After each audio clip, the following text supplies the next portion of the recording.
actual like, spooky ghost hunt type of game. Spooky ghost hunt. Yeah, because if you didn't know,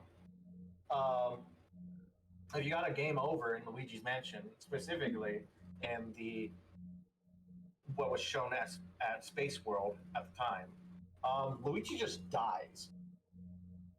What? Yeah. Because you had a 24-hour period to save your brother, Mario, from King Boo. And if you didn't save Mario in time, the mansion would either disappear and Luigi would just get super depressed. Well, that's messed up. Yeah. Like I said, originally Luigi's Mansion wasn't the goofy thing it was today. There's more horror aspect, which honestly would have been interesting. It would have been interesting if they released it as is, knowing a lot of the speedrunner community and a lot of the bugs that people go to do to get to King Boo in a few seconds is crazy. People would have just beaten the game in I don't know, probably 5 to 10 minutes. Compared to the standard issue 24-hour period.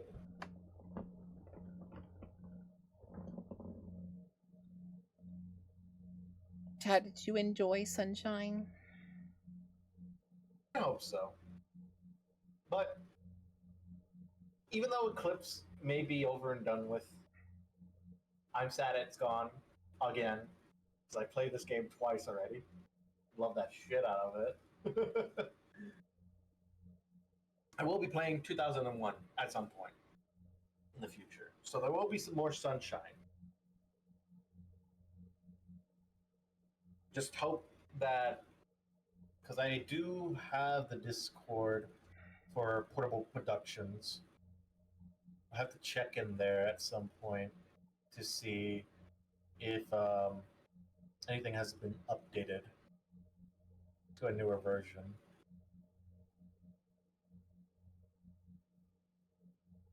Then I could check Game Banana because that's where I got Eclipse, which is a lot more trustful than a Discord. A lot more trustful. I'm gonna go back real quick. Mm-hmm.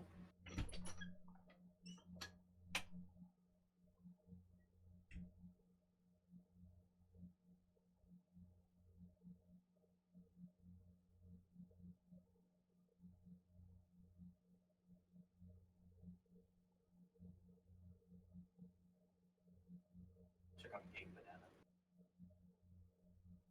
Game Banana.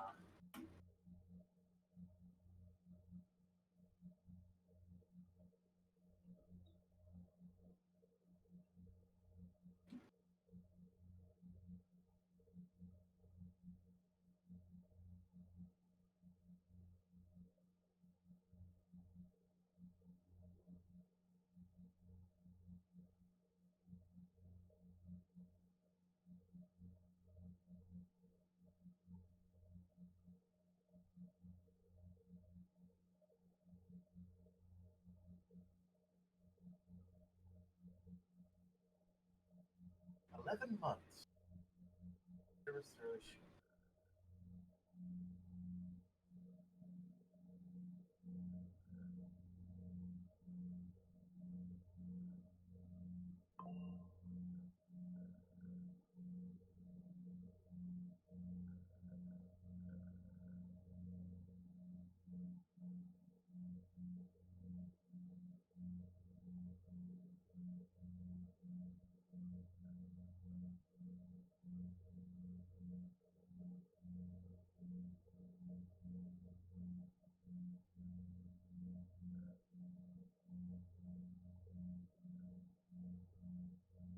It's 50% done?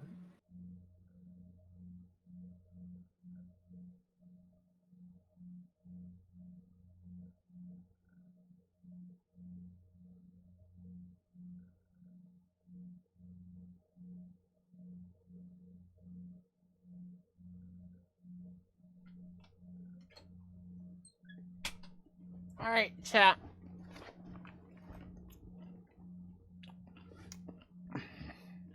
Anyone gonna thank Simon?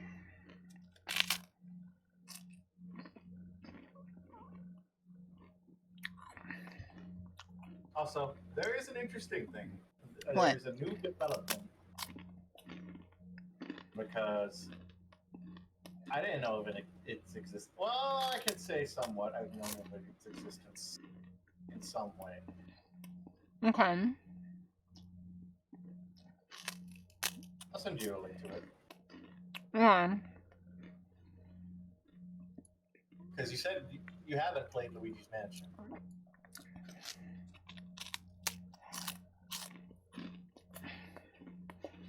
Okay, maybe.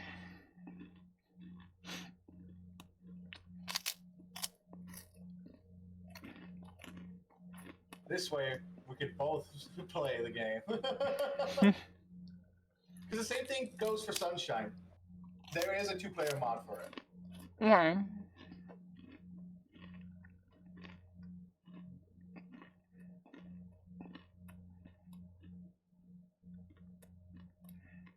But I just wonder how this will work. I'll do some research into it. Okay.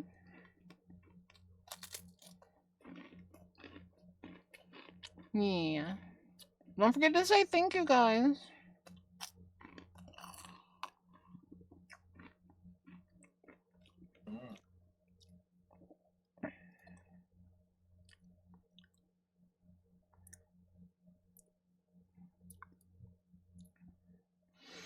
What else are you gonna do today, Simon? Are you gonna go on an adventure?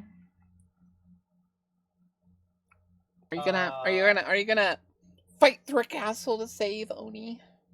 Or are you gonna go get caught and so Oni comes and saves you? I was gonna say, fight through a castle to save you? Is that what you just said? I said Oni. Ah. I mean, I don't know. I'm more of just like trying to figure out, damn, how to get the few extra bucks to pay my internet. How much is left? Like, payment wise? Yeah. Let me see. Gotta check my bank. See how much I have in there.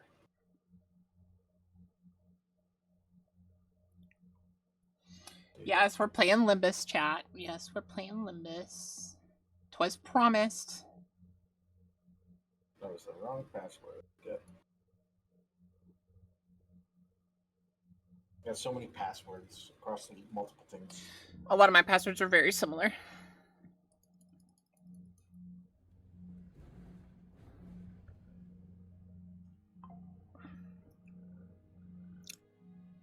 I'm short 20 bucks. 20 bucks. Yep.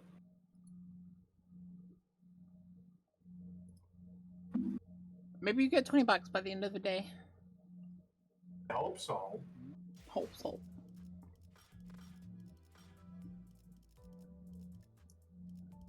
But anyways, I shall take my leave.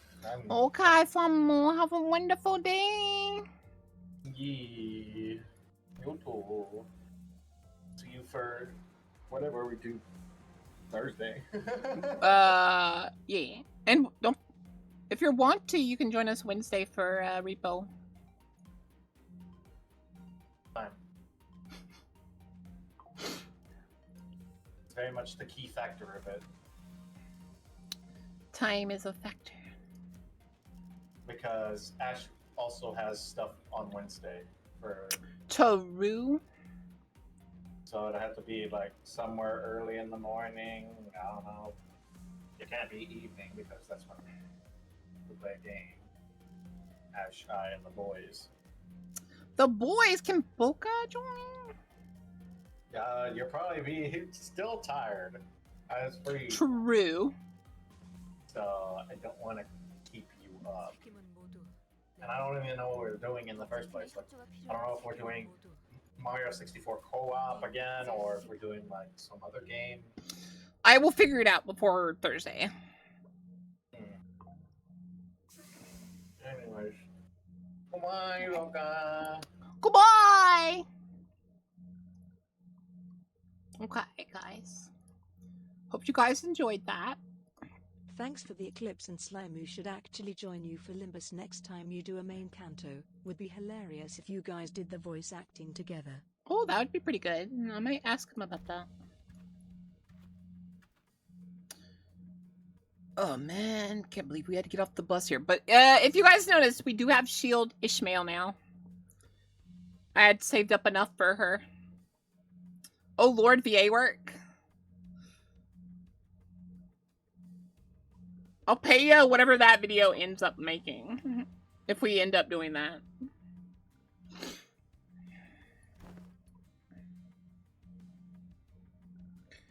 We have to make a formal complaint against H Corp for this crap.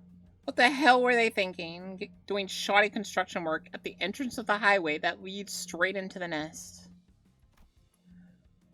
Many causes. There may be 2 such construction projects, yet perhaps an early warning sign ere our approach to the site would have been a sensible idea. Were it not for young Charon's most valiant drifting again, I shudder to even think the terrible possibilities. 'Twould have been most an awful end to an adventure. It's no surprise that the sinners all had a piece of their mind to speak. As we drove up to the entryway, we unexpectedly came to a mess of badly put together steel plates blocking our path in the middle of the road. Charon quickly spun the bus around, which meant that everyone ended up being thrown like rag dolls.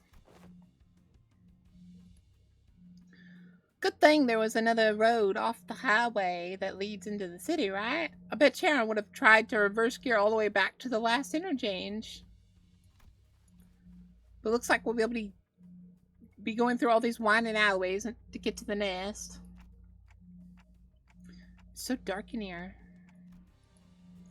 We were greeted by a dark street upon disembarking from the bus, illuminated by faint strands of light. It was immediately obvious that we found ourselves in the back streets of H Court.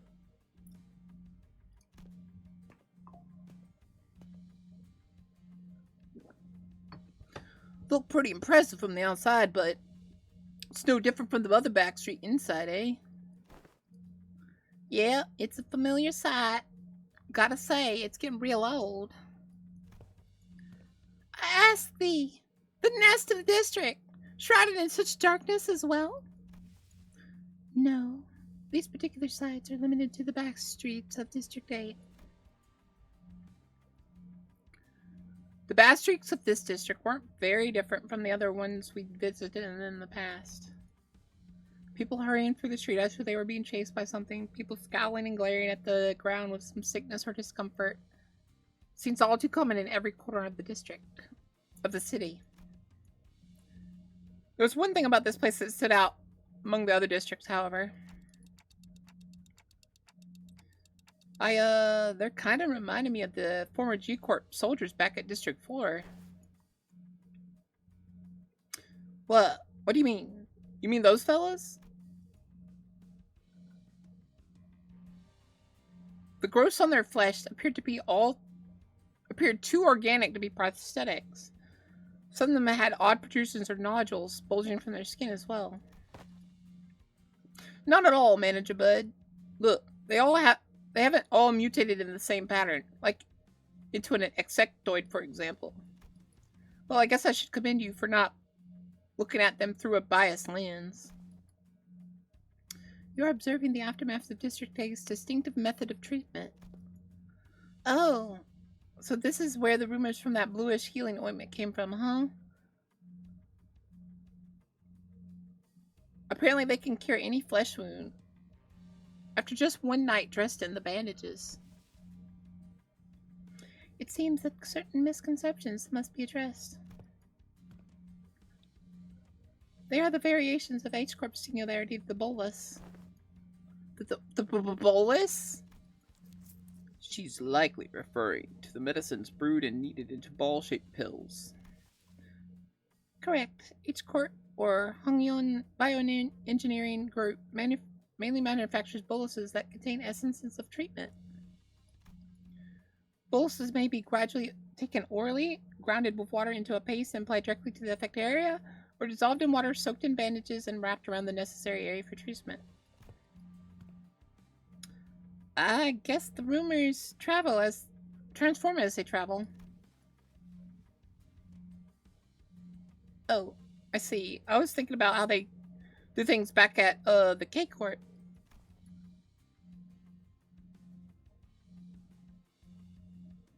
The focus of K-Corp's technology is the reversal, or recovery of one's condition, referring to the original state, and is the key word in their treatment. God damn it, Faust. It's no rare sight to find unique techniques and technologies developed independently by the inhabitants of the backstreets of District 8, using the manufactured boluses. Treatment are not individually customized for each patient. Instead, their focus is on selecting the appropriate technique from a myriad of choices to address the deficiencies in their statuses. Perhaps the one could choose the words transform or evolution is a more illustrative descriptor for their method of treatment. So that's the word counts as treated? The crowd Sinclair was pointing at certainly appeared unhurt, as none of them were bleeding or walking with a limp, but many of them appeared dazed, staring blankly at nothing, or scratching absentmindedly at their mutated parts. They must be the regulars. Unexpectedly, we found our answer not from Faust, but not from Mersault, but Hong Lu. The regulars? Yes, I've heard of them as a child. People who've grown too accustomed to visiting the clinics in search of their mystical treatments. The regulars might appear more intimidating than most people at first glance, but apparently all the side effects they've been stacking changes them in strange ways. It is highly likely that inter-operation conflicts or issues will arise when applying a highly disparate treatment method to a single body. At least it's a cheaper alternative for people who didn't sign up for the life insurance. You speak of life insurance? Yes, life insurance. There's a special insurance option to bring the client back to life upon the event of their death. So, the irony isn't lost on me, but I thought resurrected people was one of the head's taboos.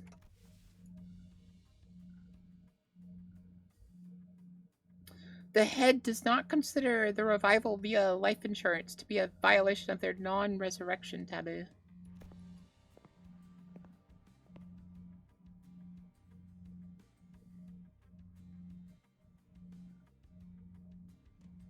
It's likely that on a technical level, this revival is actually categorized as brain resuscitation, as opposed to a full resurrection.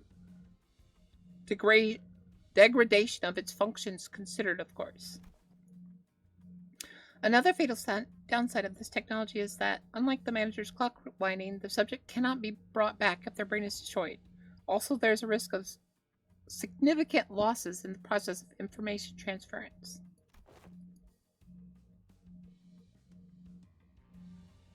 Losses, huh? So maybe some of their mutations could be more than just side effects of these treatments? Maybe. But I heard it takes more than 1 or 2 revivals to change that much.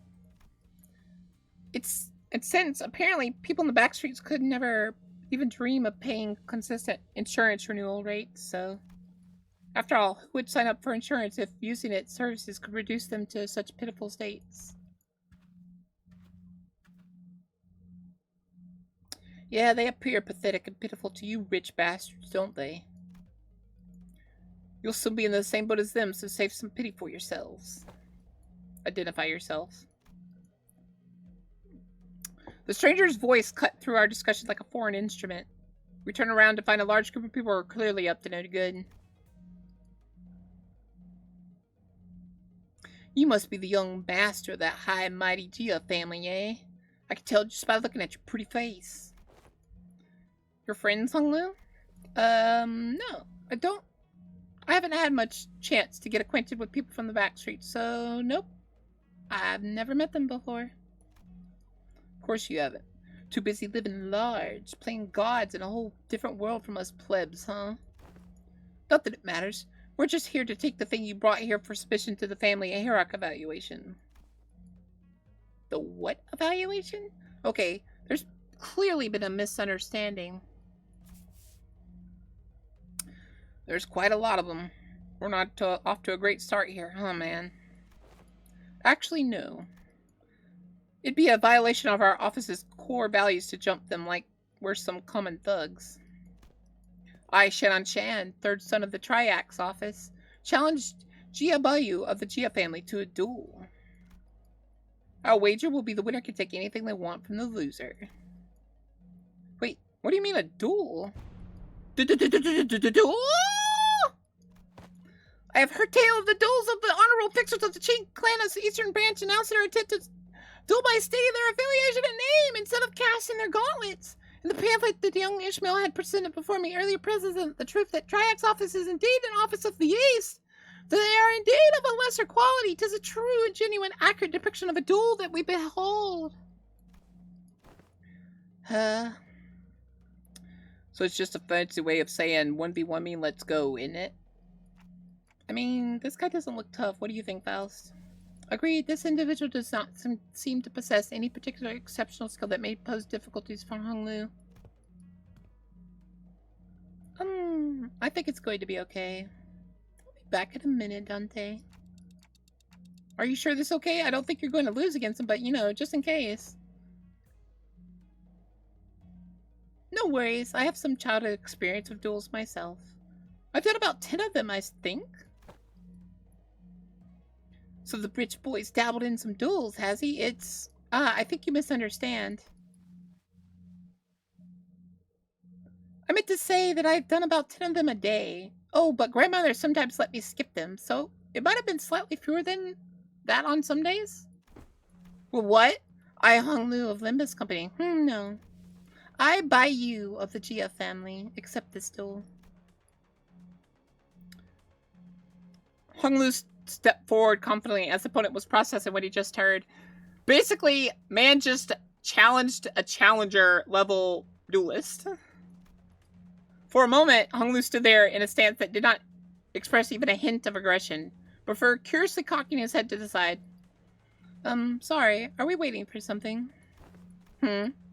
Oh, so I was always let the opponent get the first 2 moves in a duel. I always let the opponent get the first 2 moves in a duel. Please don't hesitate. Let me, you little tisk, your cocky pride shall be your downfall. The man who introduced him to Shan Shen leapt forward to Hong Lu, then after about a minute. How is this happening?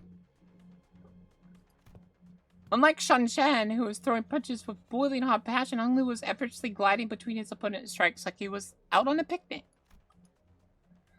As through this was just a leisurely stroll through a garden.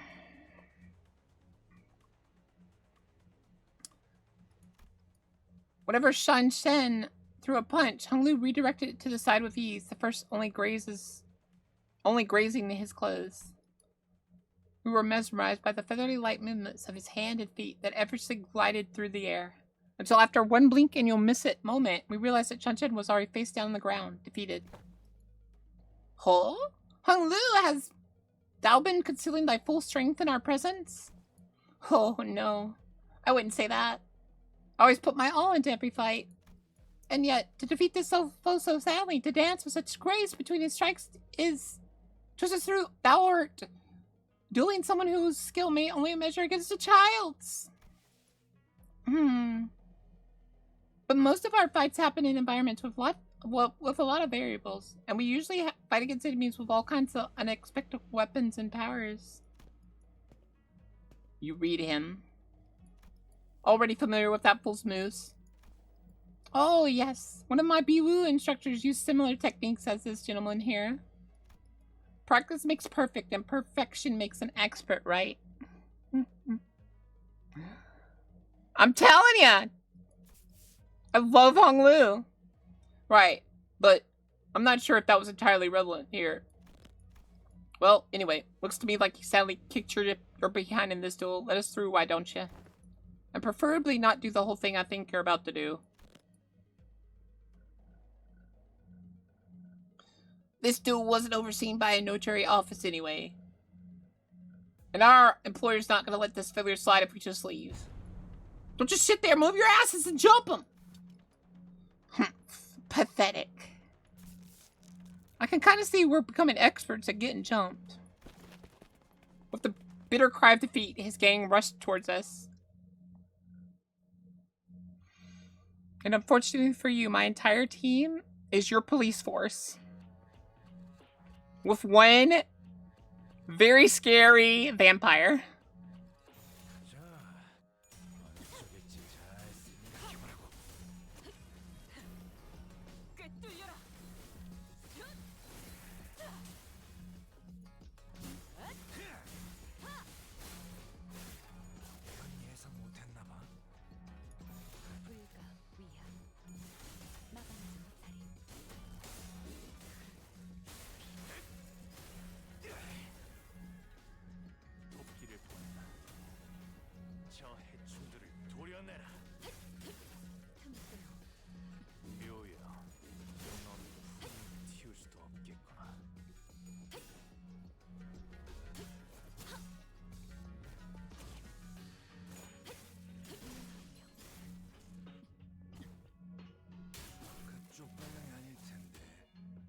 His character ties with Dawn's for me. I'm telling you, I loved Hong Lu because he just seemed like the calmest person there. Which makes me think he's very strong. Although I have a feeling I'm going to be very depressed for Hong Lu at the end of this.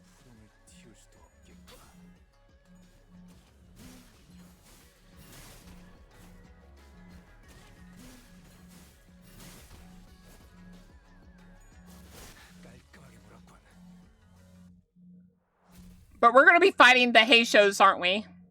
In the act, aren't we? Probably not in this part, in the Intervalio, but we're going to be fighting them in the act. This really isn't a great story, fellas. It's never easy, isn't it? Hey, at least we got a nice warm-up. It wasn't all bad. I don't know. This seems more serious than usual street balls. Ishmael's right. They weren't your everyday thugs who picked fights with random people for no good reason. They were contracted by someone to specifically target and eliminate Hong Lu. And given how open they were about their intent, calling it a contract, it doesn't seem like whoever gave the contract was exactly going for subtlety. Then maybe this is what Jia Changwan was talking about back when she mentioned surviving as heirs. Whoever's behind this must have a bone to pick with Hong Lu. Indeed. It seems that we must expect more skirmishes like this one going forward. Alas! Was it this not trial, not readily outcome? Not the point. Think on it a little more. Seems like they're assuming that Hong Lu's brought something here in order to participate in that family hierarchy evaluation. And there's no reason to assume that we've seen the last of them. We're going to try again to take out the competition. A highly accurate assessment of the situation by the executive manager. I expect no less from someone as your genius. Going for the classic of brown nosing today, Otis. Since when was it brown nosing to compliment a job well done? Do you not expect? It was brown nosing. I will. This inane conversation is most riveting, but I would prefer some silence while we wait. It seems that the company foresaw such difficulties. They've sent you a support team to help handle this issue.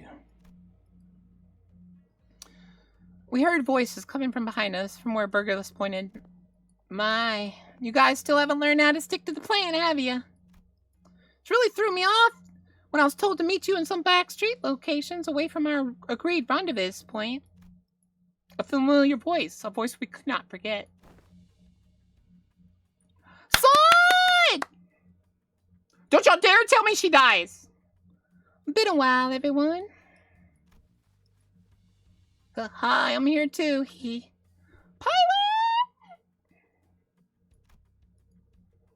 We turned around to follow the voices, recognized the two people we'd been hoping to see again.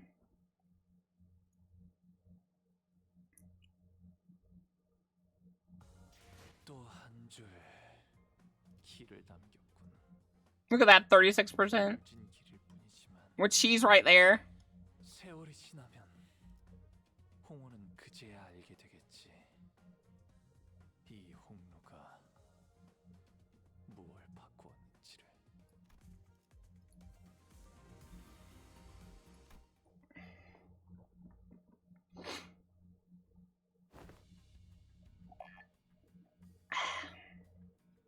I might get some of the tea you guys sent me in a second. So, Sword? And hey, Pilot, right? What's wrong? It's like you're all looking at a ghost. Pilot, didn't you tell me that you shared my news with them last time? I did. I sure did, ma'am. Oh, yeah, he did.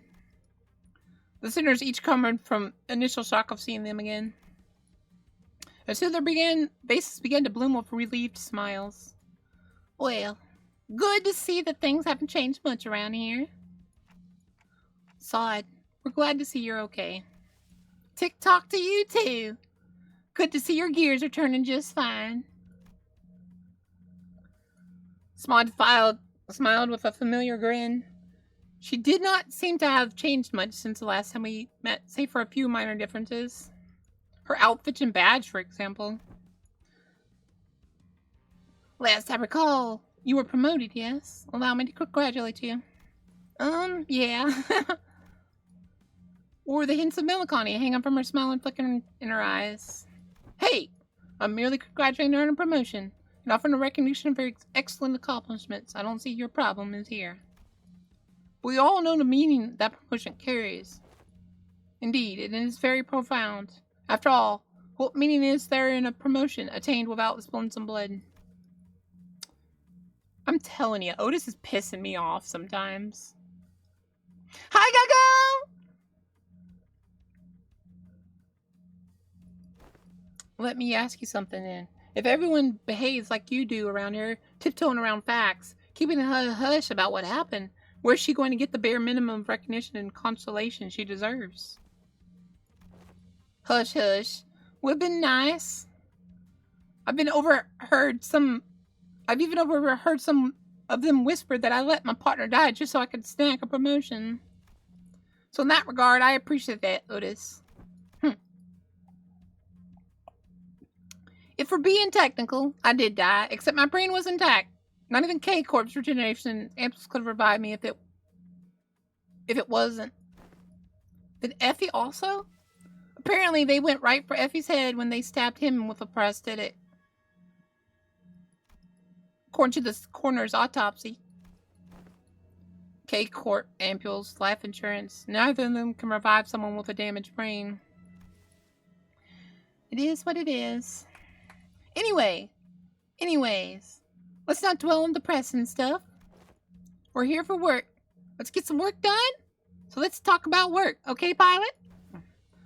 Yes, ma'am. Well, listen here. Let's see here. Coincidentally, I happened to make friends with the fella who has ties to the Gia family, so I brought him over. Hey, is that everything? Yes, sir. Briefing over. That is such a short briefing. Just as everyone was reeling in stunned silence at the least informative, least helpful briefing we had ever had the displeasure of sitting through, Ishmael was the first to catch herself. She looked at Saad. Saad, can we rely on you for some elaboration here? The briefing was a good demonstration of the necessity of educating the 5 W's 1H principle. Guess we'll have a lot of discuss once we get back, Pilot. Did I do something wrong? Shh, Pilot buddy, just stop. You're digging yourself a deeper hole with every word. Gregor quickly leaned in to warn Pilot, but it was likely too late. A nigh unnoticeable crease had already formed between Sal's brows. Prior to commencing this high-priority operation, it is necessary for us to find individuals with connections to H-Corp. So we, as a preliminary observation unit, were put to the task, and we managed to establish connection with an individual. Oh, someone from my family? No, we tried, but your family proved rather difficult nut to crack. However, as we were wasting our precious time with all our leads, Pout pursued an unconventional method to establish connection. I really didn't hold back on the compliments then. And this is how you... Nah. Our collaborator is a former employee of the Gia family. After leaving the family, he now runs a lodging business. It is likely that he's far removed from the family politics. Less motivation for him to attack us due to conflicting interests. Hi, Seiko. Yeah, we're playing Limbus again. Hi, Cooler! I was the first one to notice you today, Kako. Yeah, I'm getting better, aren't I? It's been a while, yeah. Yes, and according to the pilot's report, he still regards the Gia family positively. How could I not? Considering the blessings they have given me. Hi. An unfamiliar voice butted into the conversation as through to continue Sod's explanations. I humbly present myself before the Fellowship of Young Master Bayou. Please call me King Tao. King Tao. He greeted us with most polite fashion before breaking his hands together in an odd motion. Oh, is this how people greet each other here? Yeah, it's called the Bao gesture, bringing fist and palm together to express respect and peace towards the receiver. Aha! Aha! Knights greet one another by shaking their hands for self-same purpose. Forsooth, thou art indeed one possessed of chivalrous spirit. Ah, indeed. Much did I worry about the qualities of young master had surrounded himself with, but I see that he is in company of wise in the ways of the West.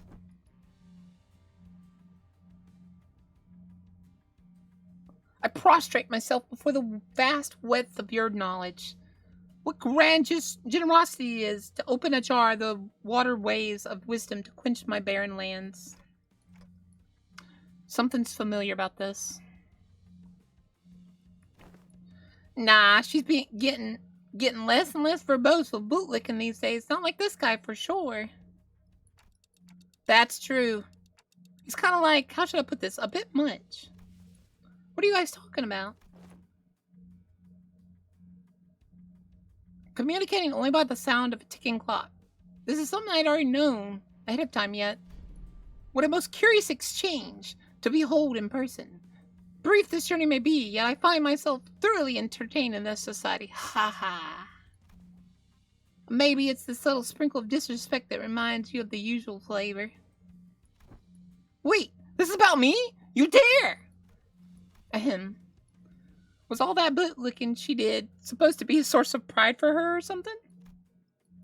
Otis shook her head with clear distaste toward me. We are nothing alike, Executive Manager. Never have I said such empty flattery in your presence, filled with nothing but hot air and superlatives. I'll leave the guidance of these back streets to him. Well, looks like this is where... Sod fell silent, her eyes lingering on Burgos, who stood some apart from the rest of us. So I finally meet the red case in the flesh. I've been looking forward to this day for a long time. Effie would have loved to be here. My manor. Virgilus seemed to sense their leaning gaze walk towards us after nodding slightly in her direction. Manager Sod, let's not make this any longer than it has to be. I'm not happy to be helping with your business. I'd much rather put this behind me as soon as possible. Oh, please. Our historic first collaboration operation, isn't it? Can't you spare a little more time with us? The guide's buds actually doing something? That guy? Yes, unfortunately, LC has our own business to take care of today, so I won't be accompanying the LCB this time. And the Red Gaze will be helping us out to get it done. Taking Miffy there. Vroom vroom. Maybe it's not that unfortunate. Now that I think about it, I feel like every mission with the LCB always been an uphill battle to get anything done.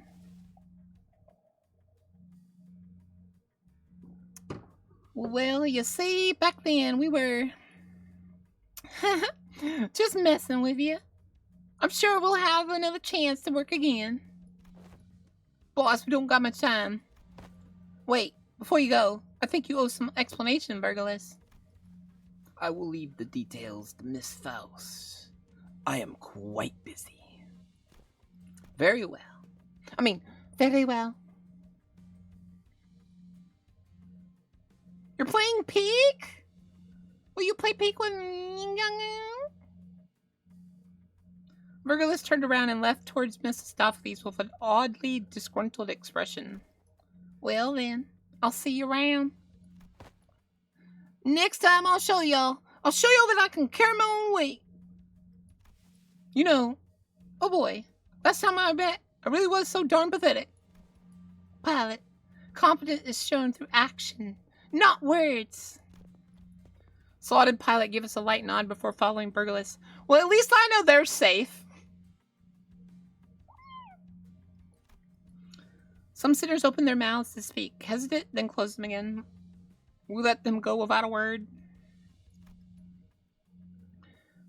Perhaps we didn't know what we could say not to make this an awkward farewell. Very well, please, this way.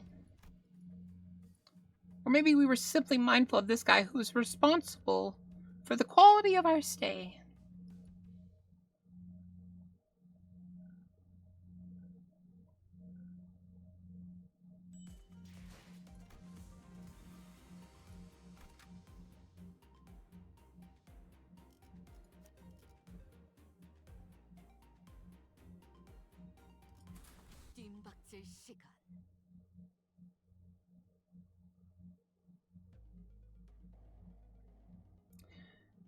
Deep resentment. My throat is all types of messed up. Deep resentment ought to be washed away. For when the fallen comes, betwixt the burned doors, shall a star fall astray. Give me a sec. It's because of my ear that I can't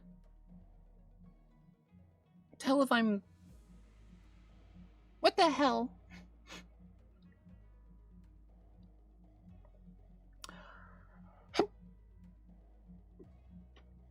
Ow.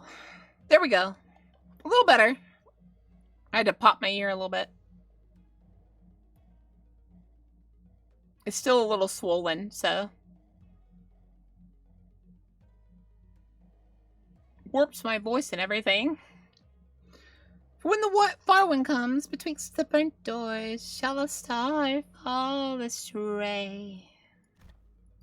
Are you sure we're going the right way? I don't like the sounds of these weird songs. The main streets are most likely teeming with those seeking to bring harm to the young master. We must venture an alternate path. And like he said, there weren't any skirmishes once we made it deeper into the dark alleyways. The lack of foot traffic would normally be pretty unsettling, but I guess this is what we needed at this moment. As for the song, it's a song that become rather popular in the Bass streets in the recent months. The lyrics are pretty ominous for a popular song. It's a song that spread through word of mouth. It sings how the decimated Kong family... this is not the place to discuss such matters. I will share the tale in a more appropriate setting later should we come across it. Didn't know there was a song like that.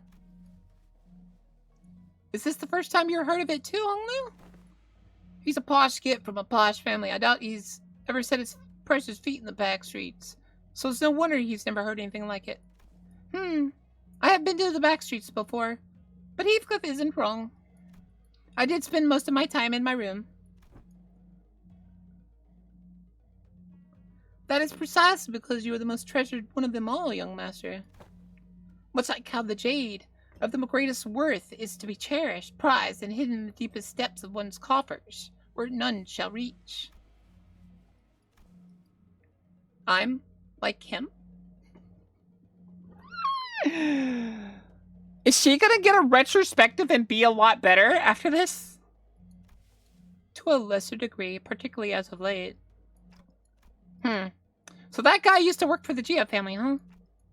Do you know him, Honglu? Young master, is there something on my face? Ah! Honglu stopped himself as Ria flashed in his head and glanced quietly in my direction. It's nothing. Shall we continue walking down this road? He's a lot lower than he said he was. And I have a feeling he does have gripes with Honglu. Indeed, humble as I may be, I am very well versed in the roads of this area. Honglu shook his head at me as he casually changed the subject. It was as though he was trying to hide something we know from King Tong. Should we be suspicious of something? He is a collaborator, but only a temporary one. A degree of caution would be advisable. Give pilots clear inexperience and naivety. We would do well to remain suspicious of this character.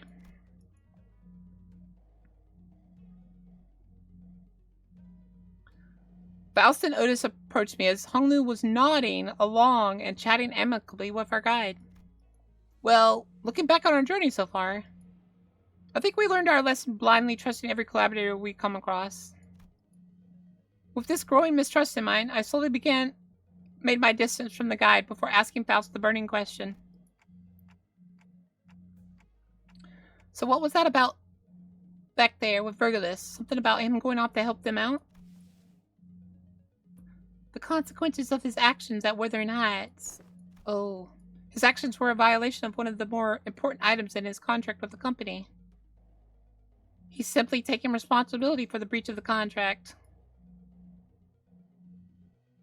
I think back to the incident in the manor, it feels like such a long time ago. Well, that's kind of a bummer. He really helped us out of a pickle. What? That's what they're dragging away for? Is there a problem, honored guest? Aha, it's nothing at all. No problemo, right, Ryoshu? Huh. Esu, idiot. Mersault, can you carry Heath for a bit? He's dead tired. Ryoshu took out Heathcliff. She's like, wham! Shut up! It will be done. Heathcliff, punched in the gut by the hilt of Ryoshu's sword, fell forward right into Mersault's welcoming shoulder. Ronya, I know the kind of person I hate the most. The kind of dull people who can't read the room. Don't you feel the same way, Dante? Yep. I nodded enthusiastically as something seemed to imply that she wasn't really asking me a question. I don't think she was about to punch my lights out, but Rodion and Ryoshu judged correctly this time. Classified company information must not be discussed in the presence of an outsider. Reminds me of the time he got knocked out cold for a while because he kept asking questions without raising his hands. This guy doesn't learn, huh? You successfully preserved the secrecy of classified information without spilling blood. I applaud this policy. I did good, didn't I? I'm just not a fan of how they're treating Heathcliff like dirt now. If it is no problemo, as you say, then that is well indeed. Yet, I worry that it appears that the problem has found us anyways. I stopped and looked around, realizing that we had were surrounded by a group of people wielding various weapons in their hands. What happened to us finding a safer path? It is likely that my guidance has indeed given us a much safer path away from the more obvious skirmishes. However, to my great regret, it appears that the more observant of our enemies have tracked us here. I mean, you can't blame him for that. After a drink, damn it. Oh, consume the water! I'm like, why are you telling me to drink, damn it?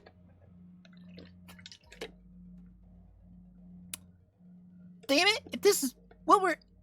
Then what are you even here for? Isn't this your job to prevent this exact scenario? Here's the thing, Otis. I don't think you can blame him for us still getting into fights. Because I'm sure that some of them were paying attention. Huh. Let's leave the finger pointing for later. We're gonna have to take them all down. They must not be allowed to disseminate our current location. Exactly. Where are you slicking off to, Mr. King Tao?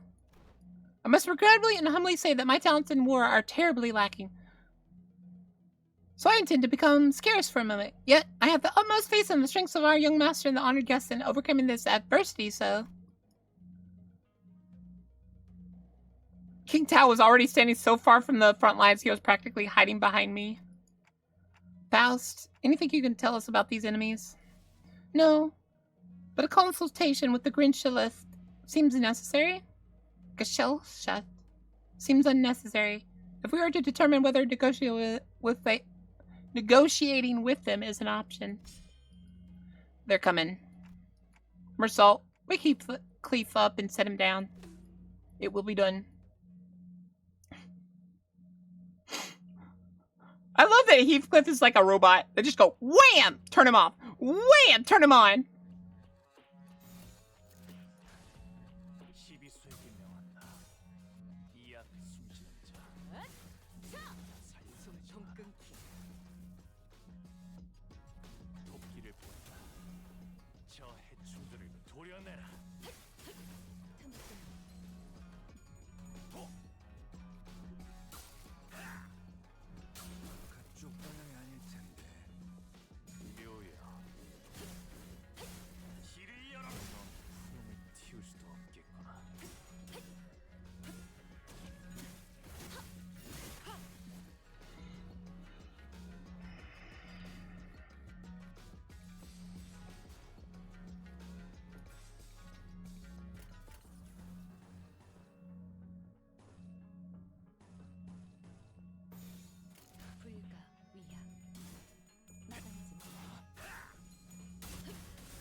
I think my parents are about to go out and dinner, so I'm gonna go get a water and see if I can get a salad real quick.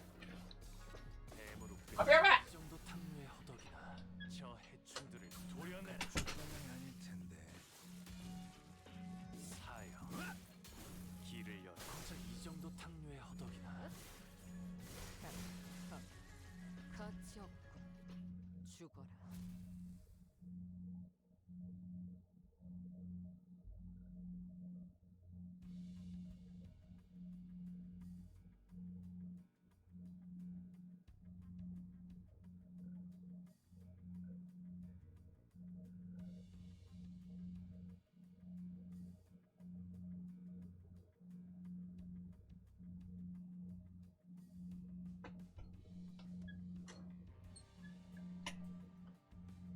Alright, I'll be right back. I'm gonna go get my salad. It'll take like 10 minutes, probably.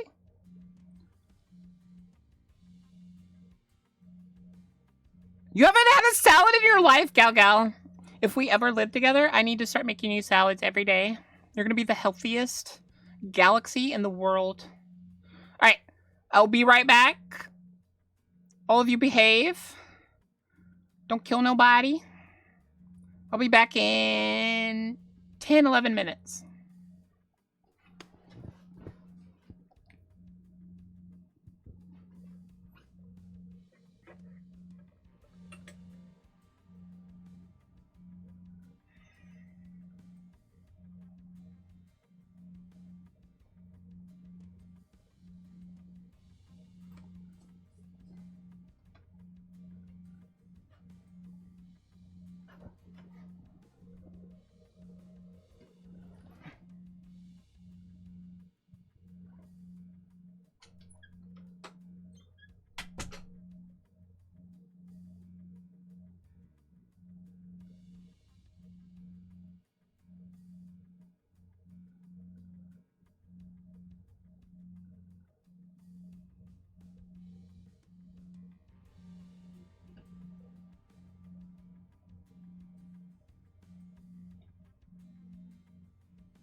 I'm back.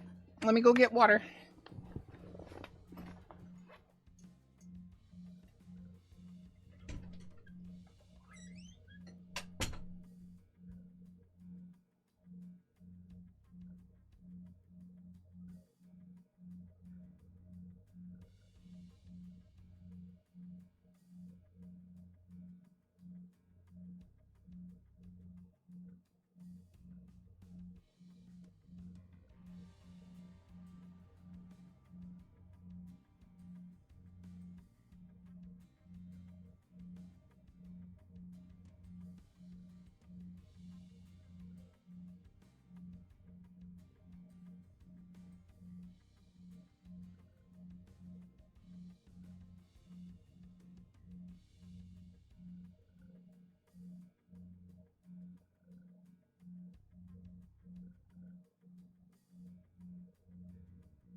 The dog tried to get into the room.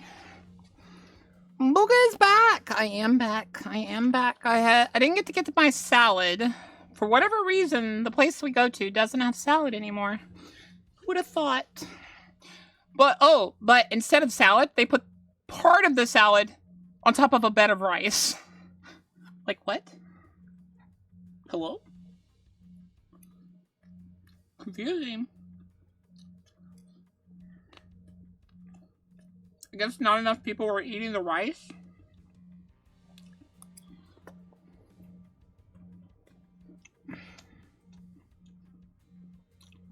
Hostiles in the immediate vicinity have been eliminated.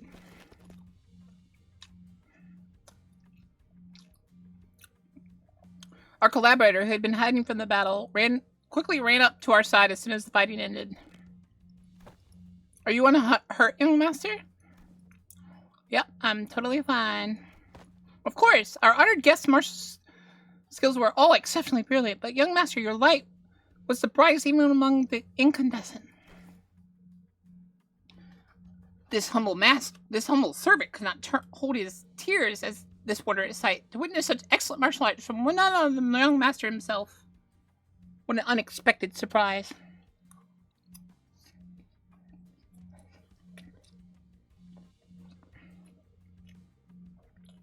Hi, Gaga.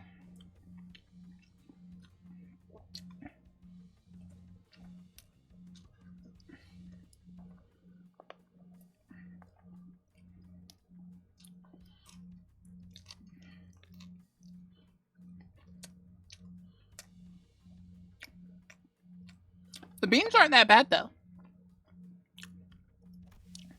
But don't the children of the Geo family undergo all kinds of strict training regimens? There you go.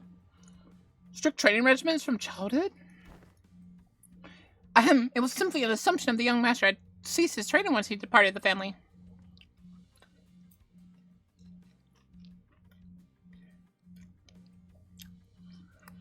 Knowing Geo's family, I doubt that. Kung Lu's family. Anyways, how do you think they tracked us down so quickly? Ah, about that. It appears that we weren't exactly tracked down. Perhaps it may be that the ilk who lurked in these part of the backstreet recognized the young master's vulnerable countenance. I don't think my face is that well known. The family Herrick evaluations are nigh. Every soul living in Honglu must know the face of the young master who is loved by every elder of the family. It must be that they are under the assumption that you are carrying something of great value. Family Herrick. Didn't Jia Chung Jai Shun say something about heirs back then? They all assume wrong, then. I didn't bring anything that precious the elders might be looking for. Young master, even now? I just couldn't care less about it, that's all. Besides, many of my siblings are much better fit to be the family Herricker than I am. Well, that is indeed a relief. Relief, is it?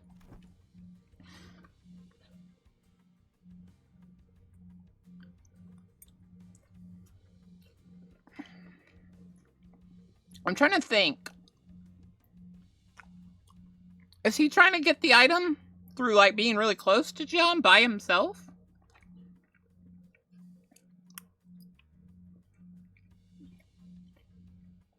Doesn't exactly sound like the best plan.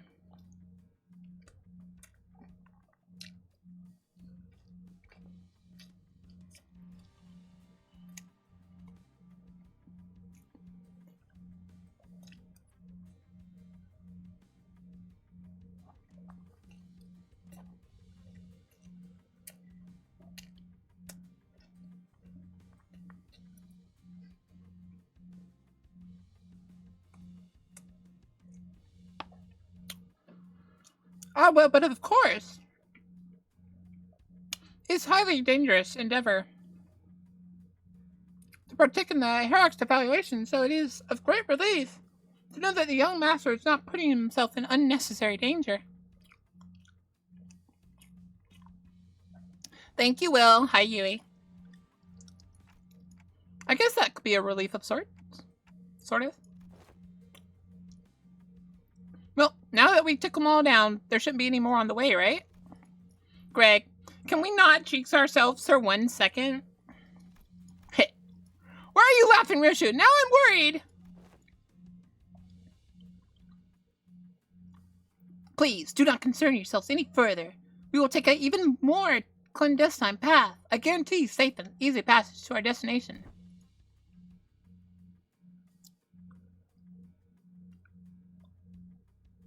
I still have a hard time buying that. The lay of this place would constitute a perfect place to set up an ambush in most places, yet you claim this to be the safer path? Yeah, I must ask you to place your faith in this humble servant, for Hong Young is not like most places. Fine, for now.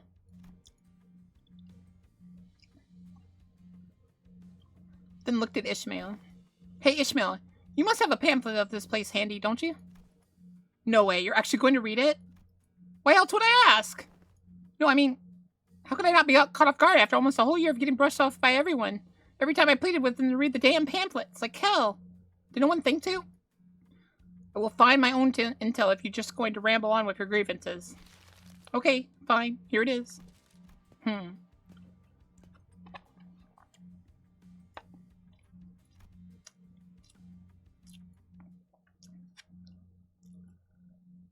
I'm trying to think.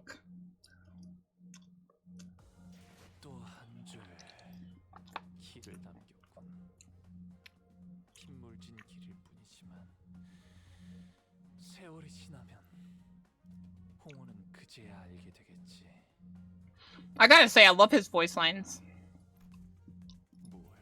They're just filled with disdain.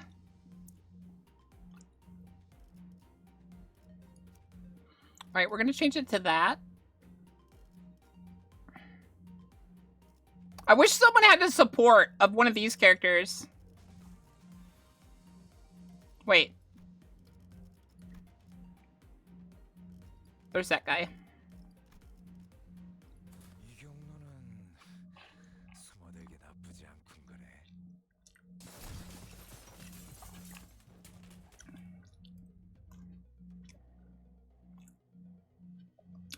We were on a desperate run. Why did I know it was going to start with a fight this time?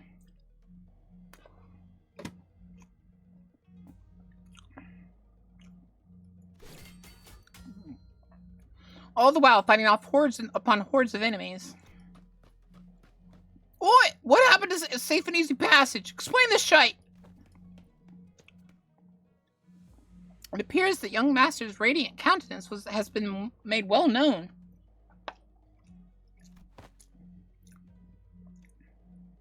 I thought we were finding a more clandestine passage. How are we getting jumped by even more enemies? Shy is streaming, yeah. I'm gonna go lurk on her chat.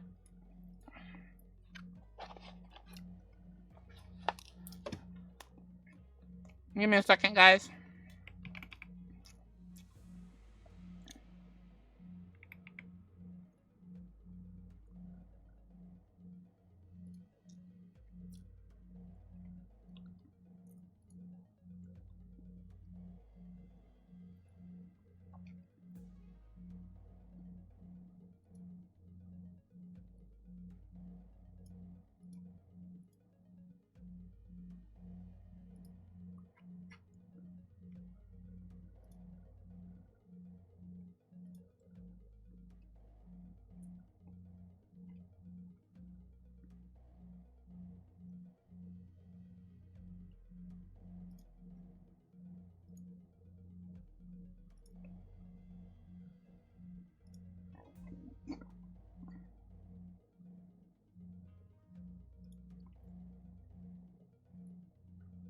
Thank you for the people that did subscribe, by the way. No, I did not see. Because I, like, have no notifications on my OBS. It will be fixed, but I need to see how. If a right chart. I think I'm done here. We are venturing outside again. Report to Akutukun. See, the problem here is I love me summoner as well. And we're probably gonna... Yo, Book, how are you doing? And we're probably gonna do and play. Shy is one of my best friends. As I have said, the young master's radiant. At least try to give a variation to your excuses. I cannot so easily say that he is being untruthful, given the disjointed allegiance of enemies attacking us.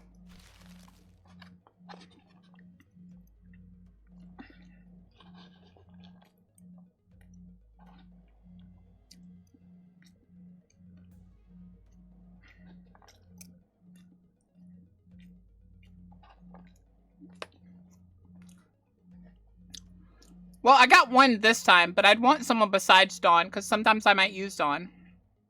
I just need a 40+ unit that isn't Dawn or Otis, because I'm using Otis as she's one of my high levels.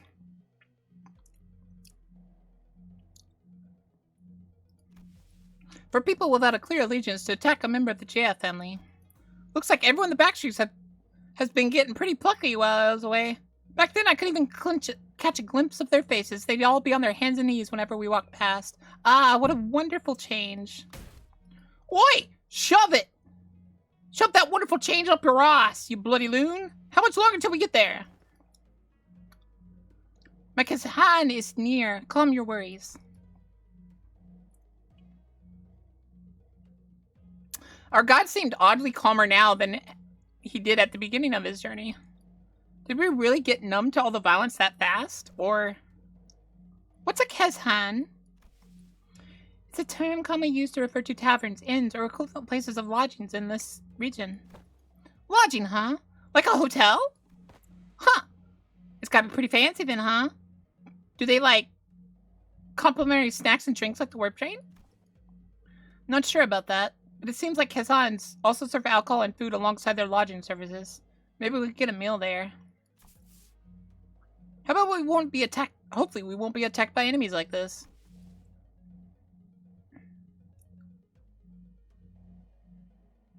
Residential non-aggression taboo. Any mutual acts of violence against inside a residential building is within this particular area and floor of Honolulu a taboo. A taboo. We might rest easy within then.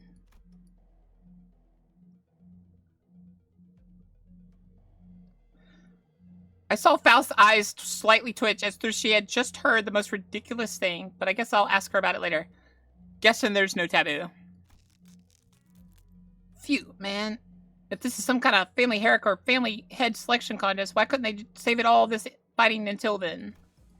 Because it would be too late. Late how? Every hair candidate must have brought incredibly precious treasures with them. It would be nice if they believed that their own treasure was the most precious item of them all, but everyone's going to try to take each other's just to be sure, I see. Just in case someone else brought something even better than their own. Ah, might as well kill them too for the sake of convenience. Is that how your folks in the family think? What kind of line of thinking is this?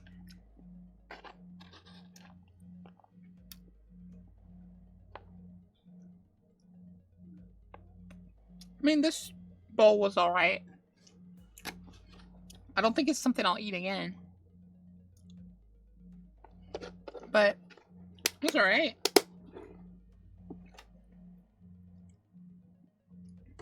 Bit too, rice. Am I limbusing? I am. But other families don't seem too different from mine. Damn. Deepest apologies for intruding upon this most enthralling conversation. However, we may be inviting even further trouble by dallying here. With that, the guy pulled out a watch to check the time. It will be nighttime soon. Which I think means Hung Shaw's will be there. I'll be right back, guys.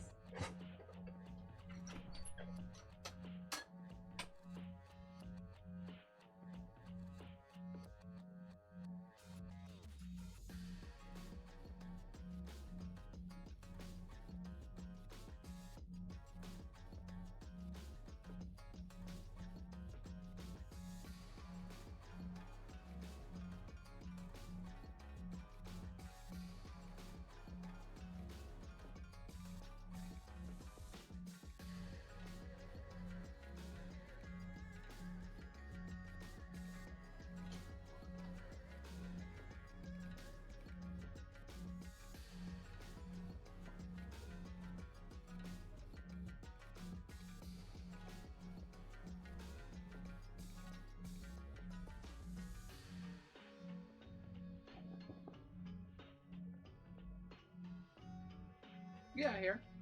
Get out of here. You silly puppy. There's no food in here.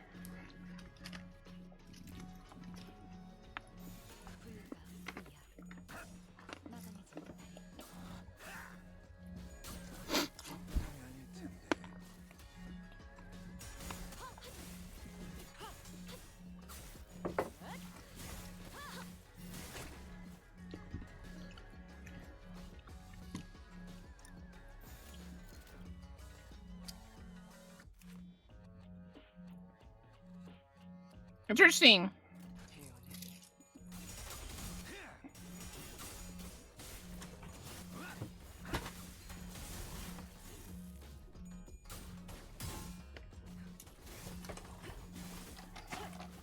I love this flower packaging. Interesting.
Staggered them all.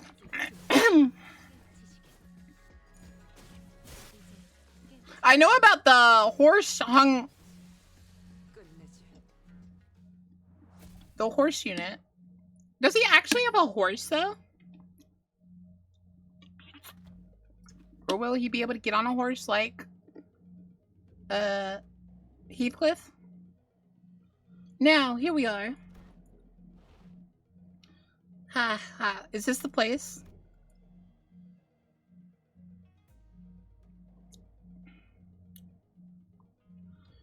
After running through alleyway after alleyway, after turning corner after corner, we finally came across the site of several small buildings tightly built next to one another.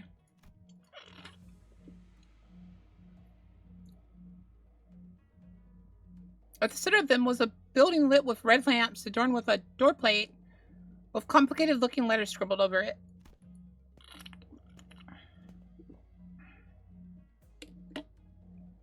This is shoddier than I expected. Hey, isn't this place a bit too trashy to house the precious young master?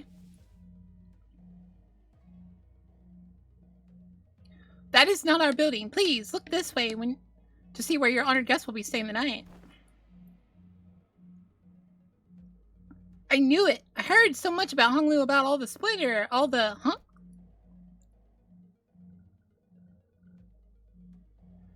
We followed King Tong's finger and arrived at a small warehouse of sorts. Its exterior painted black. That looks smaller than even Mephistopheles. Can we all even fit in there?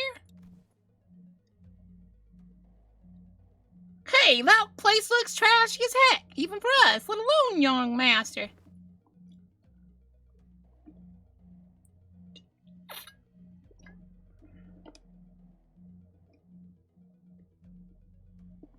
This is the nearest Kazan we could afford to stay in, at least among the ones that I manage. Yet, its location in the backstreets heavily limits the level of decency it can afford. My deepest and sincerest apologies, young master. Don't worry. We can't always sleep in decent places. Looks fine for an overnight stay to me.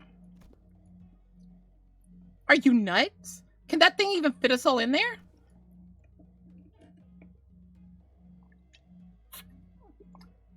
Much did I wish to guide the honored guest to the family mansion in the central zone. However, the time... The sweeping wave. Doesn't that start at 3:13 in the morning? I feel like we've got plenty of time to get there. Exactly. Don't we have more than enough time to get to the family mansion? The central area is only like an hour away from here. Has the honored guest traveled to District 8 before? Well, no, this is my first time here, but...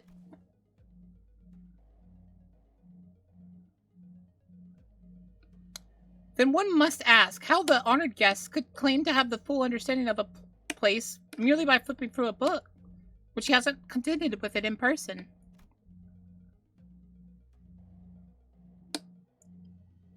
Don't say cock, Claire! Don't say that!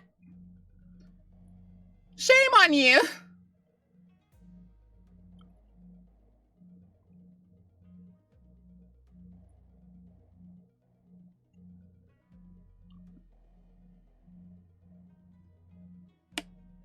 He's getting a rooster ID?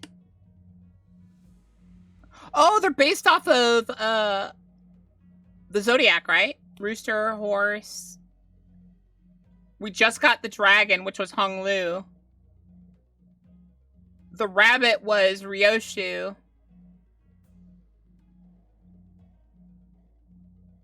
What was Mao? Was she the...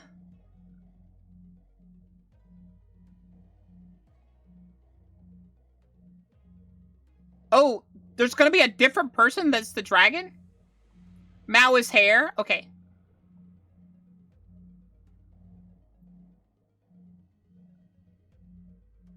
Oh, all of them are hairs. Okay. Okay, that makes sense, actually.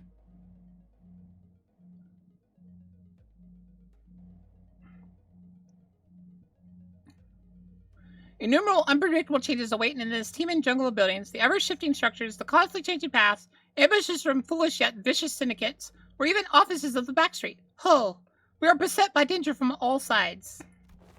Such bold, flippant approach to predicting the phenomena of this place is to court death. Even a toddler must know that. One fails to disguise his utter sorrow at the inadequacy of her wisdom. Is it just me, or are we all thinking back to Ishmael back at the Great Lake? Zip it, Dante.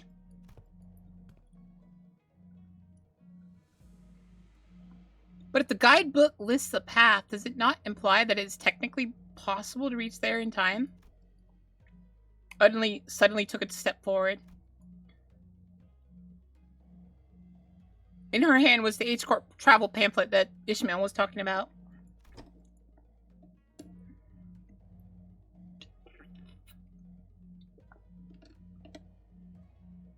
I have faith that if our executive manager would lead us in your directionally challenged stead, that we would lead us to our destination before night falls. Me? This does not appear to have been discussed aforehand. Oh, very well. Allow me to speak freely without frills. My responsibility is to bring the honored guest to the Central Zone, and to ensure the young master's safety. It is, indeed, technically possible to reach the family mansion before the night in the back street commences. Technically. Yet, no one, not even one iota of danger to the young master shall be permitted. The mission that has been so graciously bestowed upon this humble servant is not to guide the young master with haste, but to guide him with utmost safety. It is said that those engaged in strategies and plans must remain wary of losing sight of their purpose. To stubbornly forge on towards the family mansion in lieu of necessary intel, to see when these mobs of assailants would end us, is wrongly prioritize the journey over the destination. Oh, you... Wonderful, truly impressive. You have all the qualities of someone I would trust with my life when devising a stratagem. This is the most fitting attitude for those who generally wish the best for those who serve. Really? You're just gonna start going along with it all of a sudden? I have misunderstood your intentions, truly.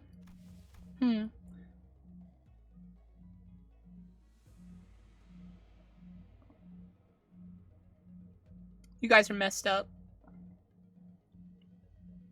They sparked my ire by comparing some of your choice words with my very own.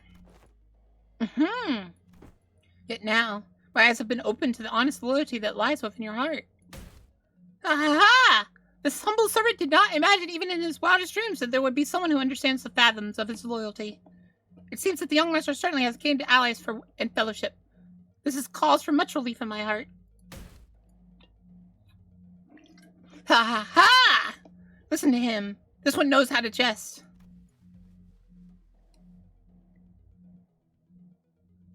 I have no idea what's going on here. They're basically best buds now, huh? I may have lost my cool there for a moment. Anyway, this man speaks true. It is highly likely that we would be exposed to attacks of similar nature were we to continue moving at this time. She's just fully on his side, isn't she? That's when I realized that she was looking in my direction. The exaggerated smile had all but completely faded from her face, replaced with an odd but deadly serious expression. When our gazes locked, she nodded. She must be completely turned around by that guy? Is this her way of saying, so long, I'm going to quit and go work with this guy now? Thanks for everything?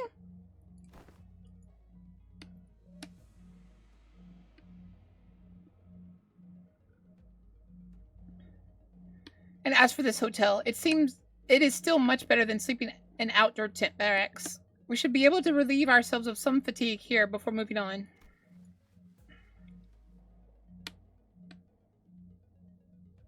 Did you not earlier insist on continuing our search for better accommodations with the great venomous, Miss Otis?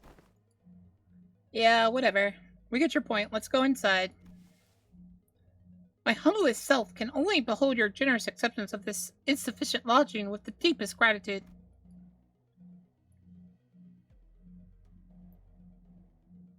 The man seemed oddly relieved to hear our decision as he brought his fist and palm together.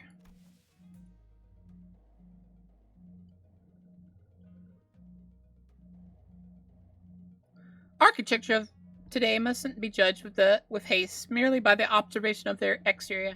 The interior may hold aught to be surprised of. Worry not. Well, if Rodion surrendered, wouldn't that be nice? We made our way into the building.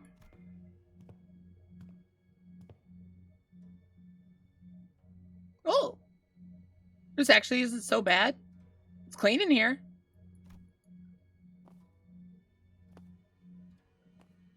This place presents a rather classical aesthetic. The landscape paintings lighting the walls give off a rather sophisticated mood.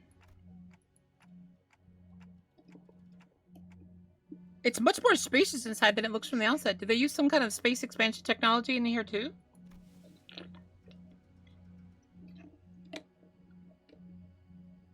No, it seems that the building may only appeared small due to the density of structures in proximity. Well, the door is now open. Should my presence be required, I shall be in the small shed next to this building. Please do converse freely.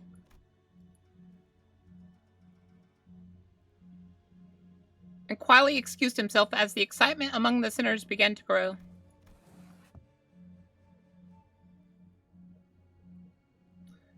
Meanwhile, Hung Lu stood a fair distance from the guide, quietly watching his face as he left. His expression was enigmatic, as if he were gazing upon the clouds, the flowers, or even the wind. If there was no light in those eyes, it was as if they beheld a storm cloud, a desolate field of wilted flowers, or a howling destructive gale. Do you suspect something, Hung Lu? So I decided to ask. Not yet, I don't think. Huh? Not yet? So, big brother, something fell off to you too. Huh? That's when we caught a familiar voice. Wow, Chichong, it's you, and so soon, too. Yeah, I told you I had a feeling we'd be seeing each other again very soon. Have you been well, young master? I am so glad that you are doing well, Mr. Wei. Oh, wait! Don't tell me you're staying here too, Wei-chun. I normally wouldn't even set foot in a place like this, but I ran into some kind of large-scale construction on my way back to the family mansion. Had to come in through the back streets. So we weren't the only ones troubled by that random construction site. Ah! Hail to thee! Gah. The confident look on Chaeson's face was immediately replaced by that of alarm. Did she lose her memories again? Is she with you? No, Don Quixote's the same as always. Ahem. Ahem. But she looks like such an airhead. Young Chaeson! Well, wouldst thou accompany me to the lounge but a moment, so that we may share a moment of catching up? Oh yeah, actually, let's do that. Hold on.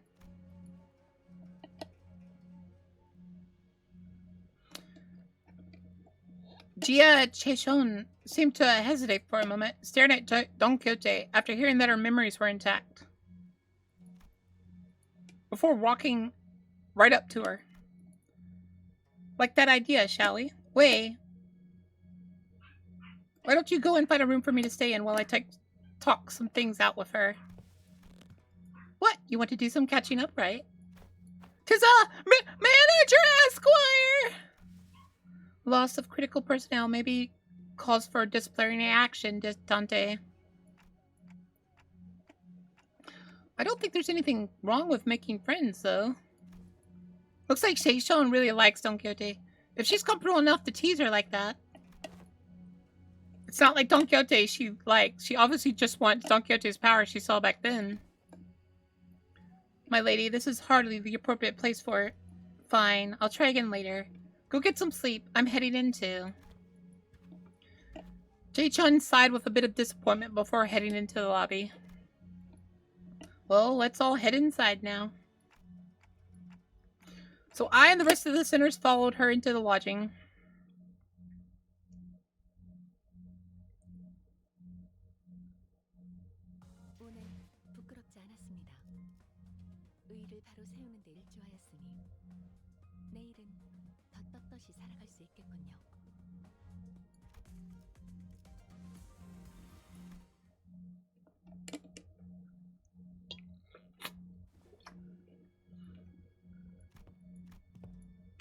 Everyone was busy looking around and commenting on various things in our lodging, but Sinclair appeared to be the most anxious of them all.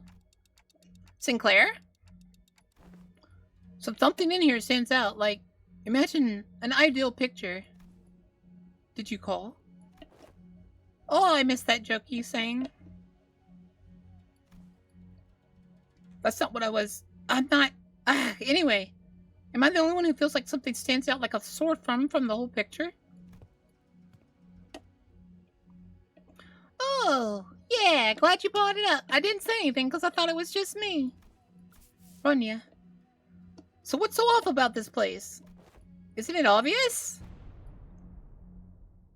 Where'd all the complimentary snacks go? What's that weird mystery table at the center of this room?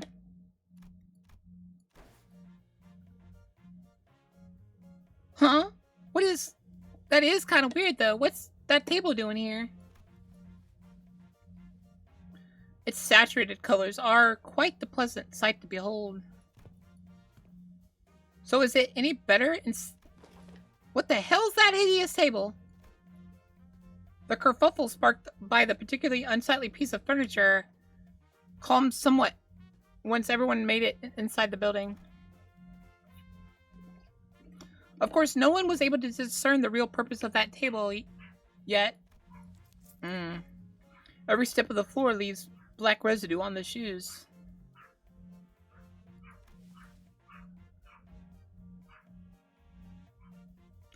Not only the floor, touching the walls leaves an unidentified black substance on one's fingers. Not to mention how the walls ripple in an odd fashion. What could be the construction of this structure? Well, my guess is the maintenance staff's been slacking.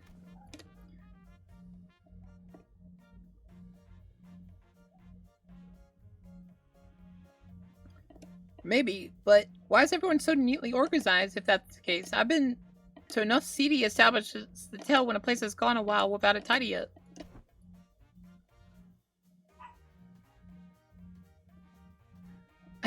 At least it appears that each room is furnished with a bed.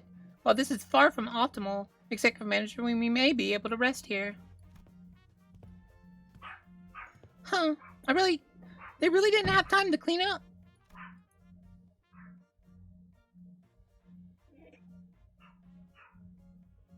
The last person to walk in after having taken her time to examine the area outside the lobby stared blankly around the room with an aghast expression. I'm not even sure what to say to this ridiculous negligence. They found her room after leaving a scathing remark.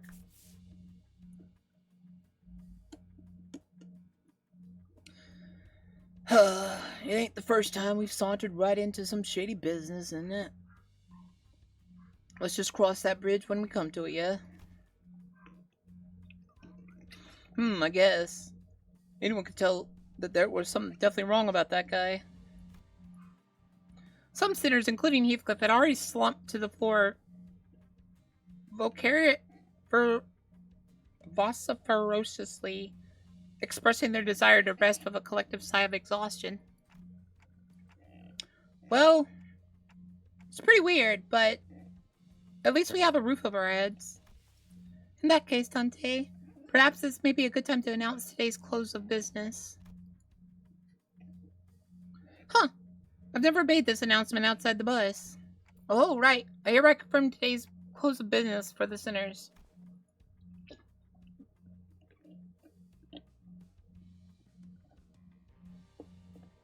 Understood.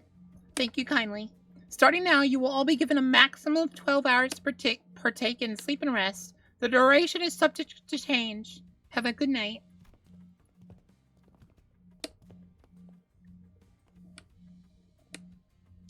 As soon as she finished, the sinners each began relaxing in their own ways, some stumbling to their rooms while others lingered to speculate over the bizarre table at the center of the room.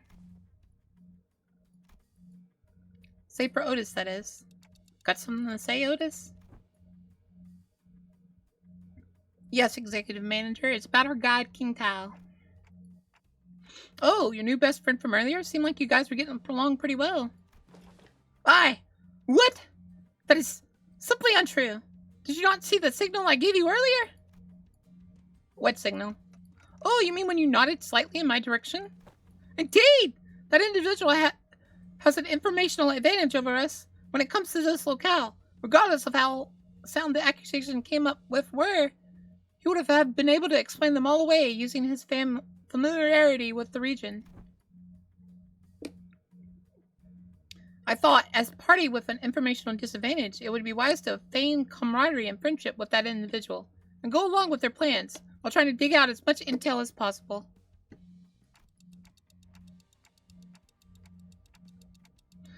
I seriously thought that suspicious guy had totally won you over.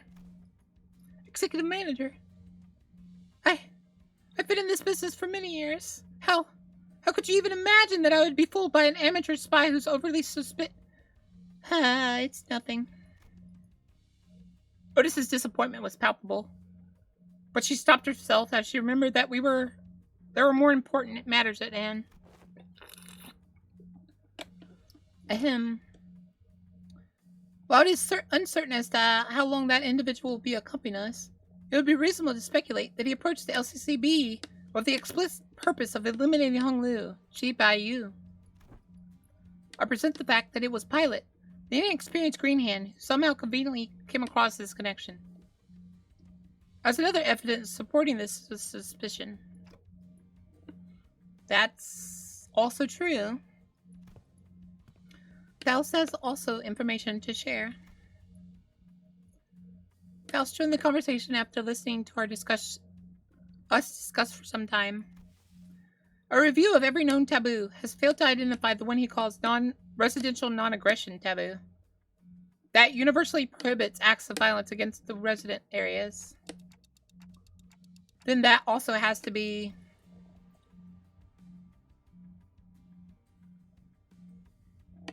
It is too early to come to conclusion regarding that matter. It appears that this area, Hung Yuan, has taboos that change depending on your location within its territory. However, considering every other circumstantial evidence, we came to the conclusion that he is most likely aligned to us. Your assessment cannot be denied. In that case, we must already be deep within the enemy's machinations. The constant stream of random assailants we faced earlier was also most likely part of their plan. It may very well be that this building itself is also a trap, yet we lack the intelligence about this particular backstreets to be certain. However, we do have one minor advantage. It seems that they have severely underestimated our capabilities, given the low caliber of assailants they have decided to send after us. One thing we capitalize on is that the mutual lack of intel. Keep our guard up, remain alert, and we should be able to navigate our way out of this trap, Executive Manager. Okay, I get it now. I'm sorry about the misunderstanding, honestly. I didn't know who or what to trust. But I would appreciate if you could at least trust me fully next time. Faust and I chatted a bit more about King Tao and his plans, but our discussion ended without bearing much fruit.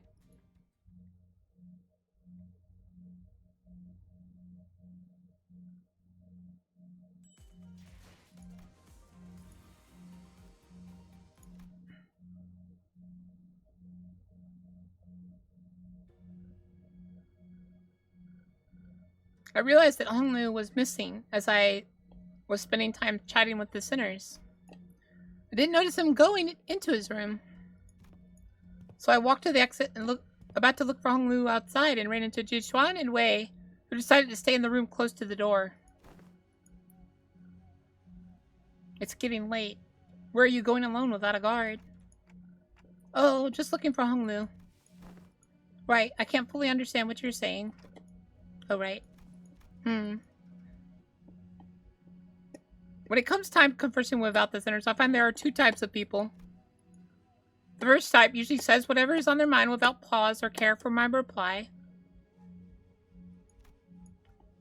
Given that this type of person isn't actually looking to communicate with me, that simplifies things a little on my end. However, it's oddly insulting as it seems as though they don't recognize me as a human, but rather a wall or a clock on the wall. And the other type is the one that reads me so well that they might as well be able to hear what I'm saying. Virgilus falls into the latter category. He recognizes the pitch of my tics and talks, reads my body language, or sometimes even claims to see my expressions like how Don Quixote does. Jiachuan, who saw through me with that short exchange.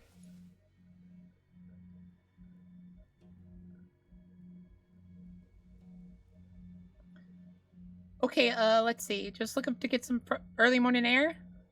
Does your breast say the head even have a respiratory function?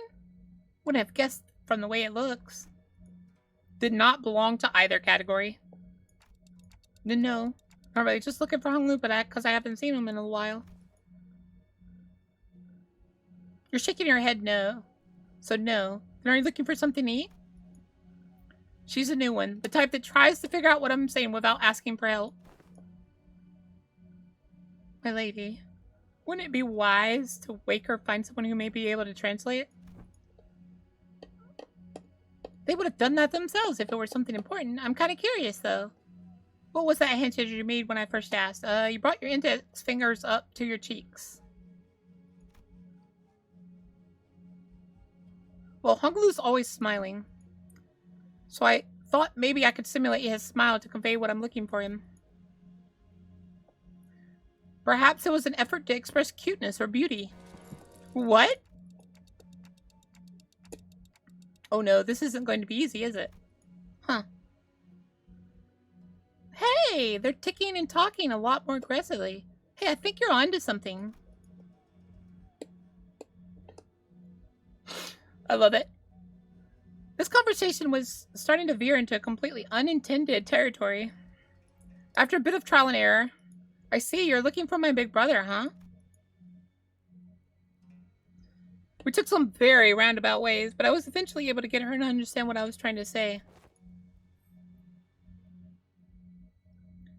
Well, if he's who you're looking for, that's easy. You should be able to find him by the lounge back there.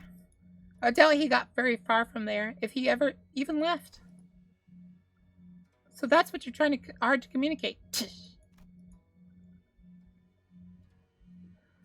Jishuan was, strangely enough, disappointed and dispirited by my reply. I did have something to tell you, but never mind. I feel like the mood's been ruined. Let's talk about this another time. I was curious, but also take ages for me to ask how she's feeling, so I nodded to express my gratitude before heading to the back entrance. And Thao Honglu gazing at the hazy scene out the opaque window. What are you doing here? People watching. There were some people stumbling through the streets outside. As I stared out the window, Honglu seemed to sense what I was thinking and began. Are you worried, Dante? Well, yeah, it's your turn, Honglu. It really is. I'm back at H-Corp. And everyone's talking about the family hair arc selection. But you don't have to worry about me at all. Because I did not wish for anything from Limbus Company. Really? I'm not like you saying. I'm not hiding my true feelings. No one gave me a wonderful promise like they would help me recover my torn and broken wings. I joined only to have a new experience, that's all. But we do know that something's definitely going to happen, whatever it might be. Something that will shake you to your very core. Even if you didn't wish for anything, going through something like that could. Probably, yes. But it's okay. I'm used to being led by the will of others anyway. No matter what happens here, I can't do this like everyone else. Because that's how it's always been. Whatever happens to me or those around me, I only...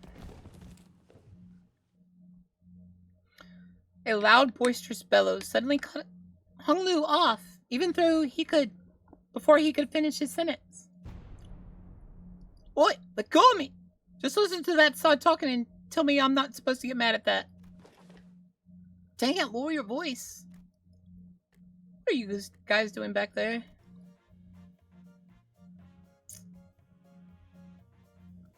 Gregor and Heathcliff, who were most likely hiding behind the entrance door, tumbled into view.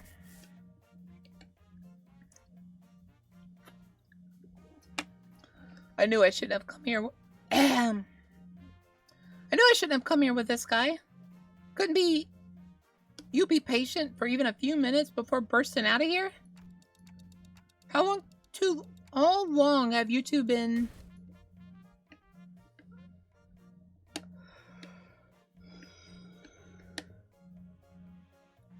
From the very start, of course. I thought he was finally making some sense at first, but what's that? You're used to following others' will? I didn't mean to irk you, Heathcliff. I'm only telling the truth. Bloody hell! I'm about to burst the vessel. Oi!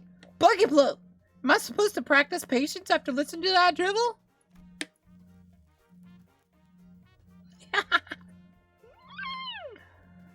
I think I'm practicing plenty of patience, despite you calling me Buggy Bloke out of nowhere. So yeah, you are. Aha, that's not what I... Finally, some silence. Anyway, sorry about listening in, fellas. I'll let you in on some big secret if you let this one slide, though. What's the secret? Gregor rubbed his arms awkwardly as I stared at him in silence, then pointed at the pillar in an exaggerated motion. Guess who's hiding behind that pillar, Manager Bud? With that, two familiar figures stumbled into view from behind the pillar. How could you betray us like that, Gregor? BWAHA? Bad, weak, and highly annoying. Good night, Snooze Fest, she says. Huh? Did I get that wrong? I never said GNS. When did you get a FU?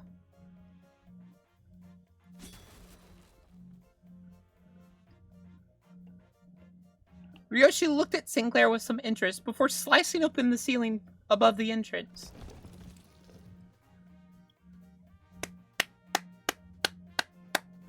They're all hiding because they wanted to know.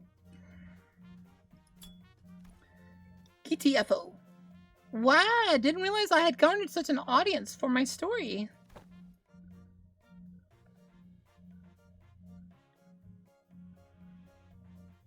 Executive Manager, the sole reason I followed you out here was for the purpose of protection, as I was concerned for your safety.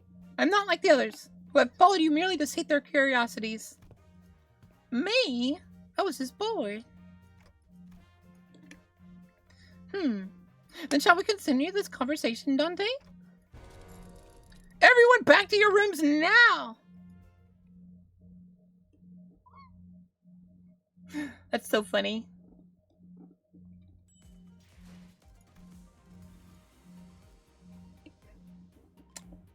We got a battle coming. What the heck?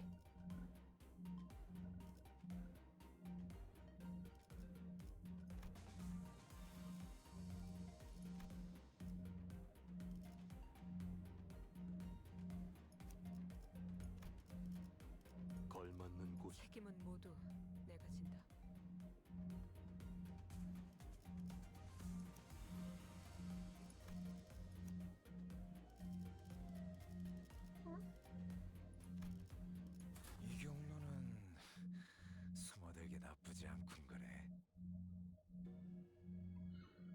after that little kerfuffle, just as everyone was scattering to their rooms, Otis suddenly began to vehemently oppose leaving me all on my own. Are you absolutely certain, Executive Manager? Seriously, don't worry about it. I usually took the night watch on the bus anyways. That is true. However, we are currently in uncharted territory for our team. We do not have much experience sleeping in a place where our safety isn't an absolute guarantee. Hey, we're literally right next door to them. It'll take less than 5 seconds for us to come over when something happens. Do you not know that every second matters in emergencies? Now, Babushka, did Kemp. Let's get you out of here. An oddly familiar sequence of events and words played out. They eventually left my room, gently closing the door behind them.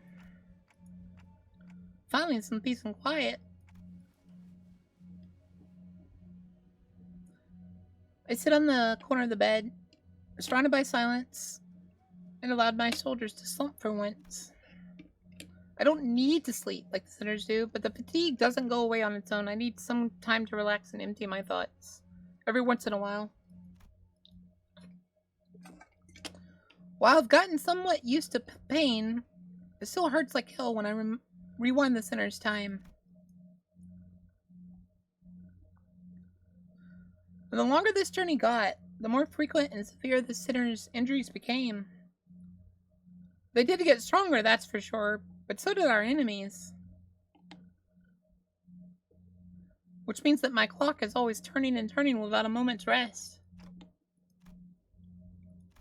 So I think about the star. Before the great gates, which I faced with every revival, I witness its intricate engravings and feel its silent vibrations. Even after a whole year, I'm still no closer to understanding what they were supposed to represent. But by emptying my thoughts and just taking in the sights, I find myself calming down.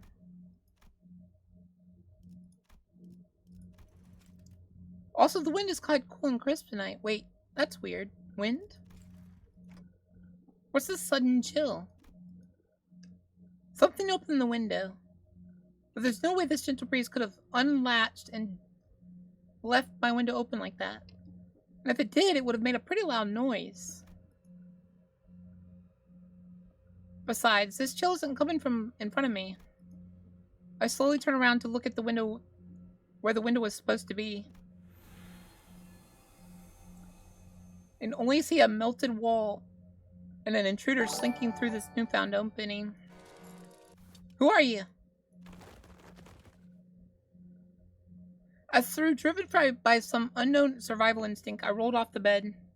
Thank you for the follows, Gamer Zombie. Thank you for Inca. Welcome to the stream. Hope you have enough time in the Dragon Cave. But there was a blade right at where my neck and head met. It's still as shearing cold. Just a little nudge and I'd be dead before I could even make a tick. I remember how worried Otis was to leave me alone. I thought she was just being paranoid. I should have trusted her judgment.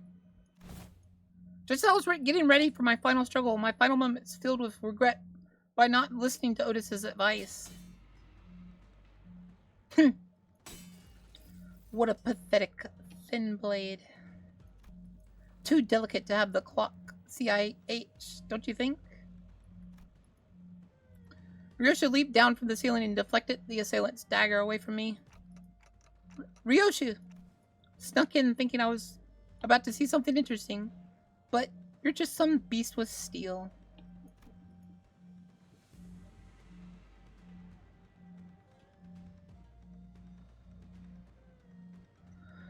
I looked up to see the ceiling torn open, dripping with some viscous paint-like fluid, just as I saw earlier during my conversation with Hong Lu. Executive Manager, are you unharmed? And Otis speaking out from the gap. I, Otis, was the one who instructed Ryoshu that the ceiling had a room to hide in. Remember that. Shut up and help me. Oh, I thought this one was just some beast of steel. I could have cut this beast in half, sword and all, had I not been on the bus.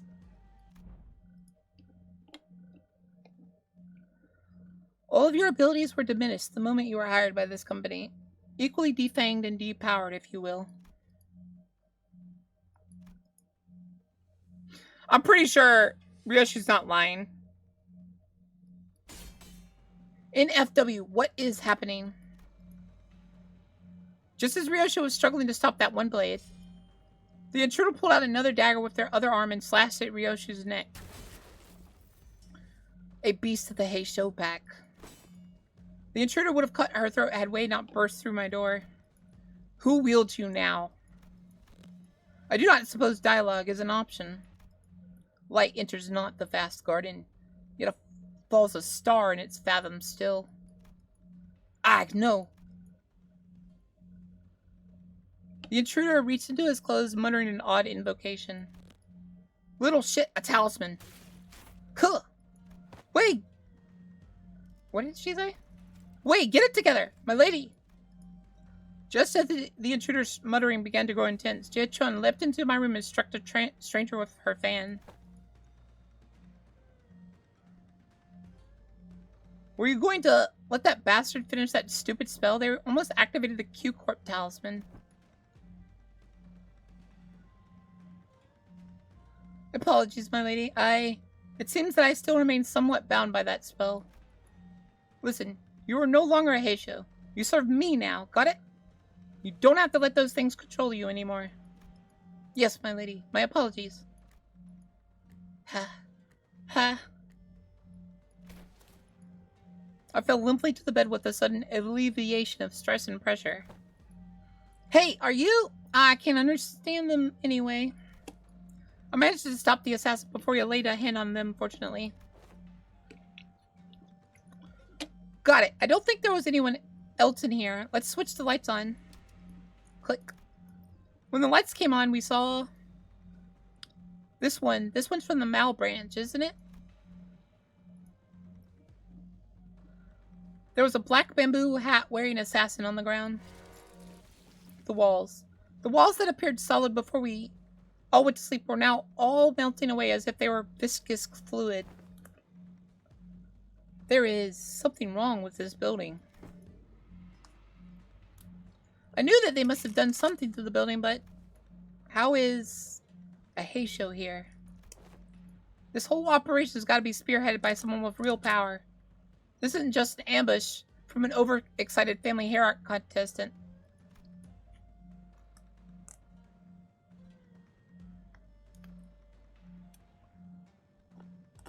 What I don't understand is why the Mal branch? There are better Heisho branches to use if all they wanted was to cut off the clock's head. They must have had a different purpose, huh?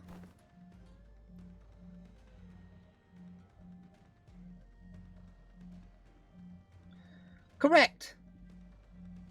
This one is from the Mal branch of the Heisho packs, which means more of them must have infiltrated this building, though not at the scale of the Z branch. The Mal branch always moves in groups. Therefore, their goal must be to kill every guest staying in this Kazan, including you, my lady.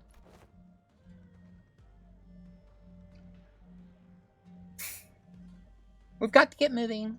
We can't let them surround us if we want even a chance of surviving this.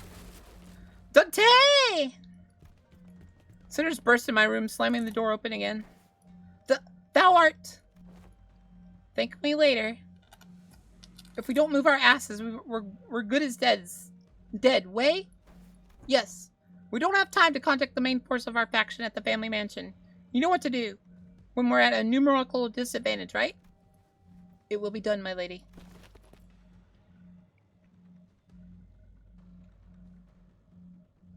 Hi, baby.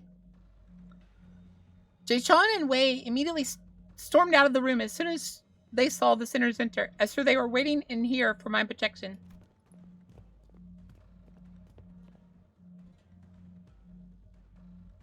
Don Quixote and Gregor stood red-faced and on edge. Mersalt was covered in battle wounds, and Otis wore an inscrutable expression.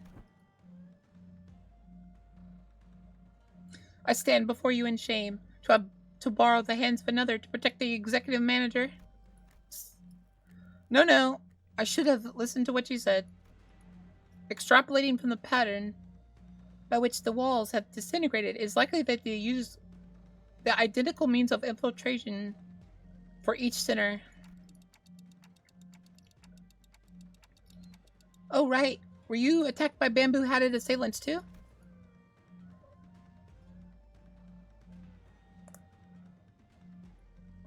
Their ranks numbered many, Manager Esquire, yet for how many of them there were, they were unsettlingly silent. Verily, we were almost... Not almost. I saw on the way here that some of us did get killed, impaled straight through the guts. So what he said about fighting indoors was a taboo. Yes, a lie. How utterly cowardly and unjust of these vile cur to strike from the shadows. Alas, now is not the moment to ruminate upon their villainy.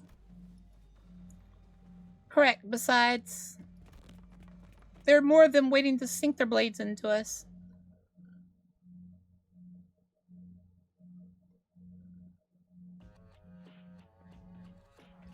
So this character is Otis.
마지막까지 알뜰히 사용하시는 것 같으니 미련은 없겠다마는.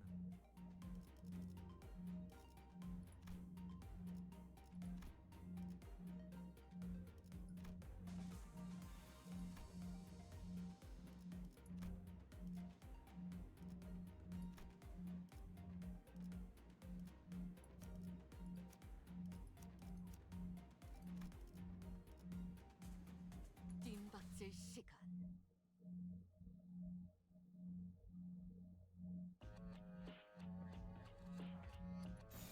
자, 어느 쪽일지 잘 생각해보라고.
그렇게 서 있으면 목이 떨어질 수밖에.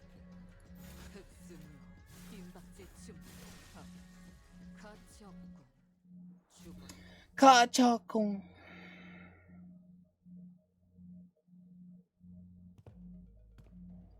I think we're safe for now. Something tells me that they're not fighting us at full force. At least we routed them, so hopefully that means something. Ah, where'd Don Quixote go? Hark, for I am here! Don Quixote rushed into my room from the hallway outside. I had to go on to a spy if the other sinners had suffered as we have. Verily, they were targeted as well. Most defended themselves well against the curse. It shall be here post-haste, yet not everyone survived, huh? Young Sinclair and Yi Sang, who appear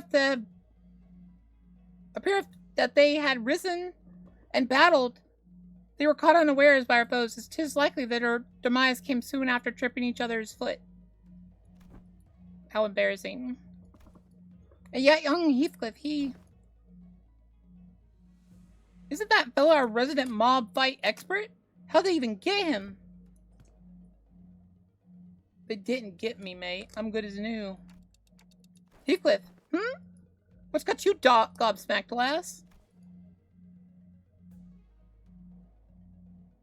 I recall a blade piercing young Master Heathcliff's in the back of his head.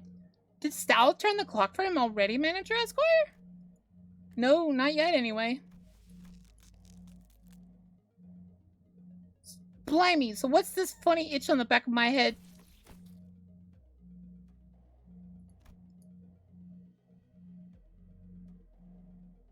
How'd he do that?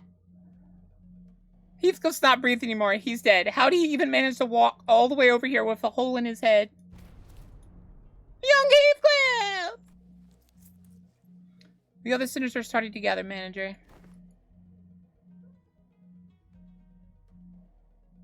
As pathetic as this force may be, we cannot spare any hands at the moment, Executive Manager. We must also join the others as soon as possible and assist them. There are sounds of altercations coming from the lobby. Gotcha.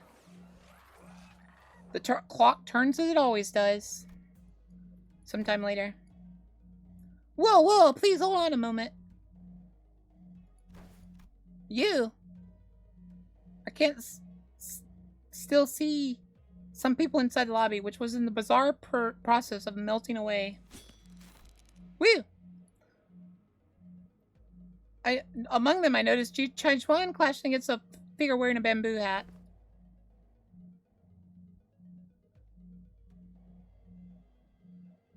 Going on the offensive already, huh? How come a big shot in control of the Heisho pack decided to come after us small fries like us, huh? And behind the black bamboo hat wearing assassin stood.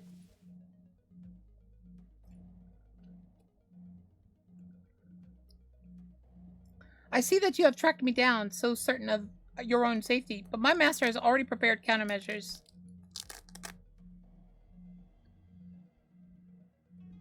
There stood Kate Tao, our supposed collaborator, who led us here, and Wei, who was threatening him with a sword. So you were behind this. Ah, it's you!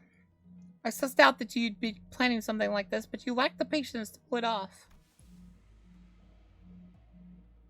You're quite observant. I thought I had completely won you over. You must know that at H-Court, there's not but one path to survival and riches. Choose a family hierarchy candidate and serve them with utter loyalty. But who in their right mind would serve young Master Bao? He who has grown up with no hardship. He who doesn't possess even a single speck of ambition. You shut your bloody mouth, yeah? And you, rich boy! Oi! Are you just gonna sit there and let him bloke talk shite to your face? But he is right. I don't have any ambitions.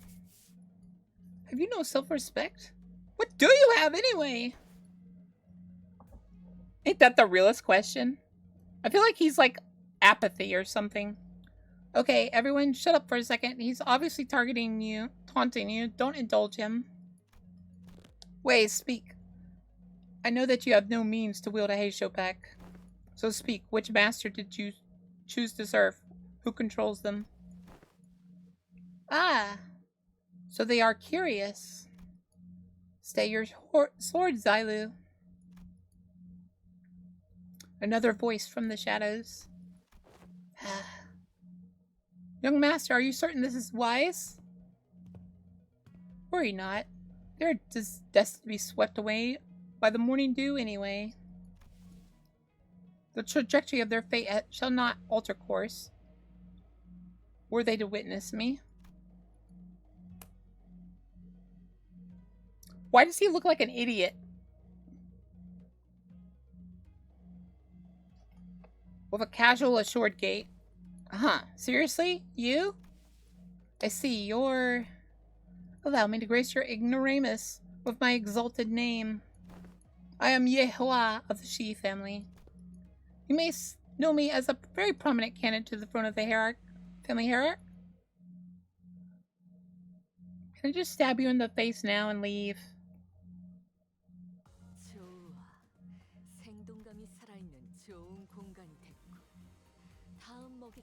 What the hell? Why is the middle here?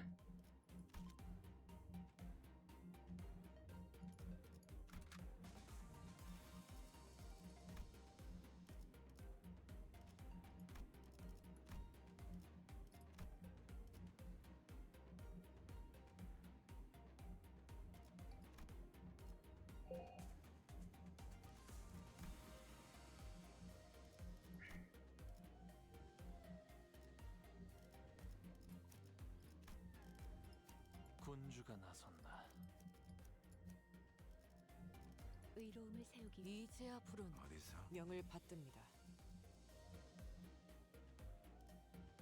지정 보호 구역의 소요 사태 확인. 야음을 틈타.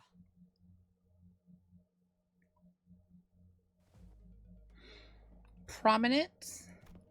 But of course, I claim control of a branch of the Heisho packs. While you were wasting your time out searching for the River of Immortality or whatever. I don't even know where I'd even start to refute your brain-dead accusation. This is way beneath me. I don't even want to address you as my senior either. So who is it? Big Brother Juan? Nah, can't even imagine he'd be interested in someone like you. What are you talking about? I'm asking whose teat you've been suckling on to gain control of the Mal branch, because we both know for sure that there's no way in hell you have the means to control them, right? You little twerp! Are you sure you want to insult my height from where you're standing? Master Yinhua.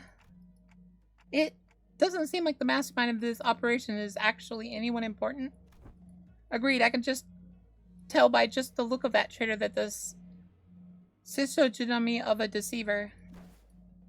This is a waste of time. Hey, Zelu, cut them all down. The mission was to assassinate them.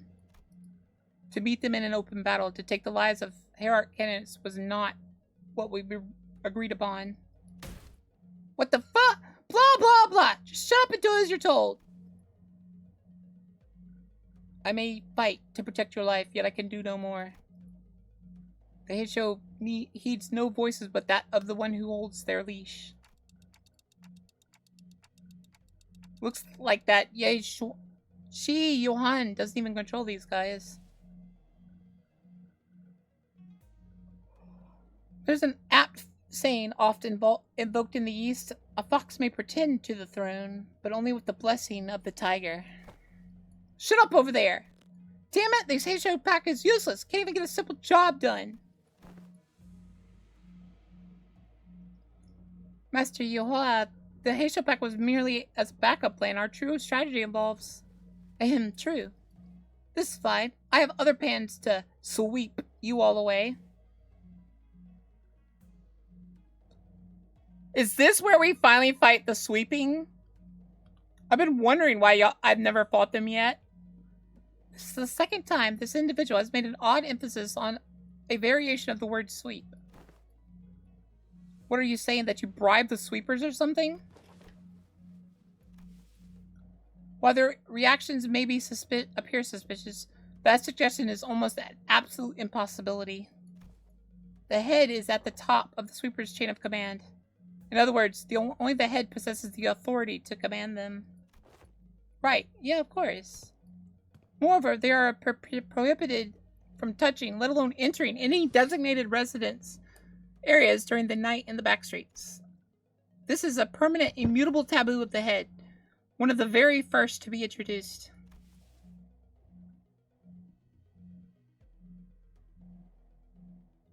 The effort of going through a myriad of paperwork to ensure that Mephistopheles is recognized as a residential vehicle was ultimately to capitalize on this taboo. Yes, it is exactly as you say. What a stupid question to ask. Making me anxious out of nowhere. That soured the mood. Come, let us leave. I'd only intended to have them see my face after all. Too bad that I won't even remember them in a few days once they all get swept away. Ha ha! Master Johann, we best leave before any more unnecessary words are said. Faust's right. These guys are acting way too suspicious to not have some scheme brewing in back there. The whole building is melting. It's not a building. It's literally going away. Soon we will be on the street to be swept. So overtly suspicious that I'm starting to wonder if they're trying to use reverse psychology on us into walking right into their trap. Well then, surrounded by nothing but uncertainties, there is a solution that usually works. Faust?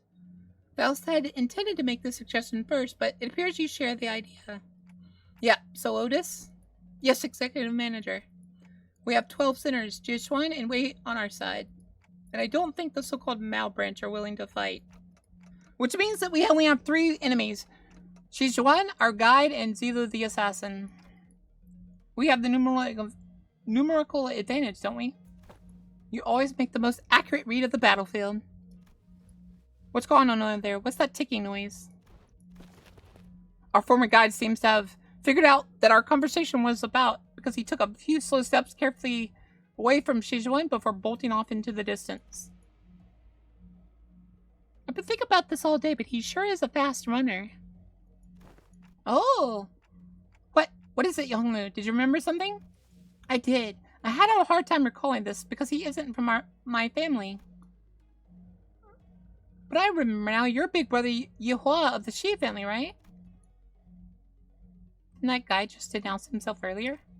Anyways, Honglu, I'm gonna get that guy and beat the motives out of him. Is that gonna be okay with you? He's not from my family, but I'm sure big brother Yehua will be happy to answer your questions. Great, another thing. As your commander, I should probably say something cool to start off the battle, right? Wow, that's going to be so cool! Like something straight off a story. Otis said something like this once. That even if one side has the absolute advantage in battle, the commander's words may be the deciding factor in who wins and loses. So I decided to borrow a few words from a book Honglu once lent me. It was the general who said it, I believe.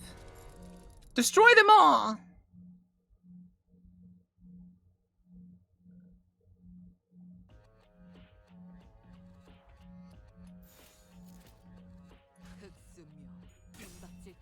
도끼를 보낸다. 저 해충들을 도려내라. 묘야. 길을 열어라.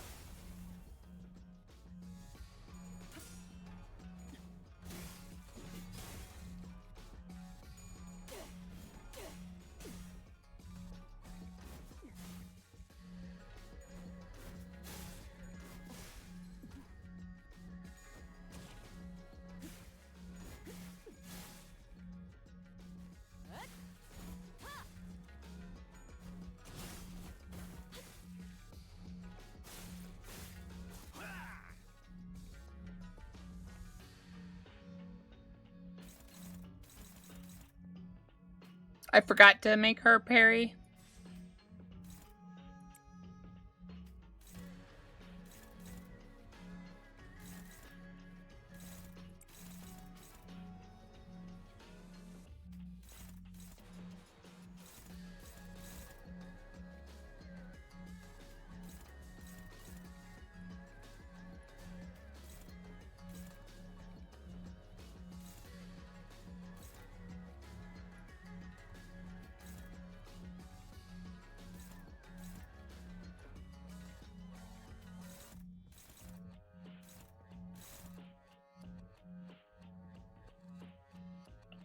Durante. Huh?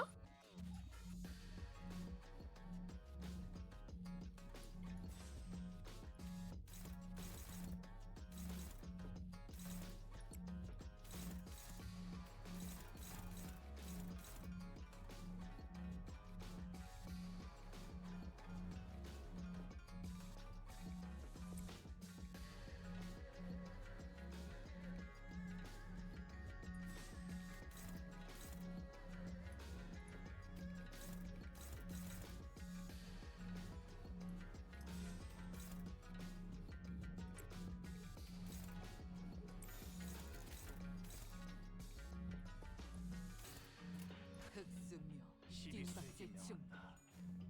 이 앞에 숨진 자 누구 하나 살려보내지 마.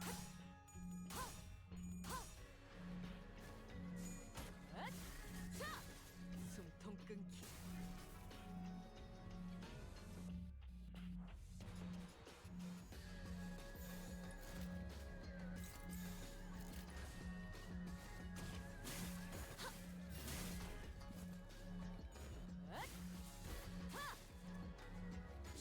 목을 떨궈주마. Oh, to lower their speed?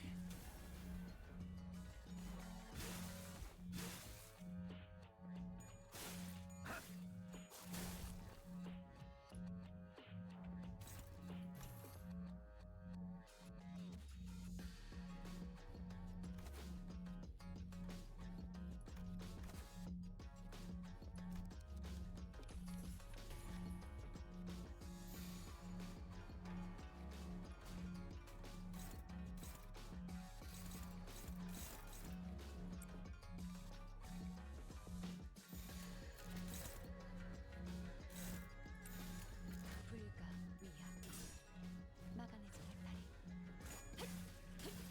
틈새로 바로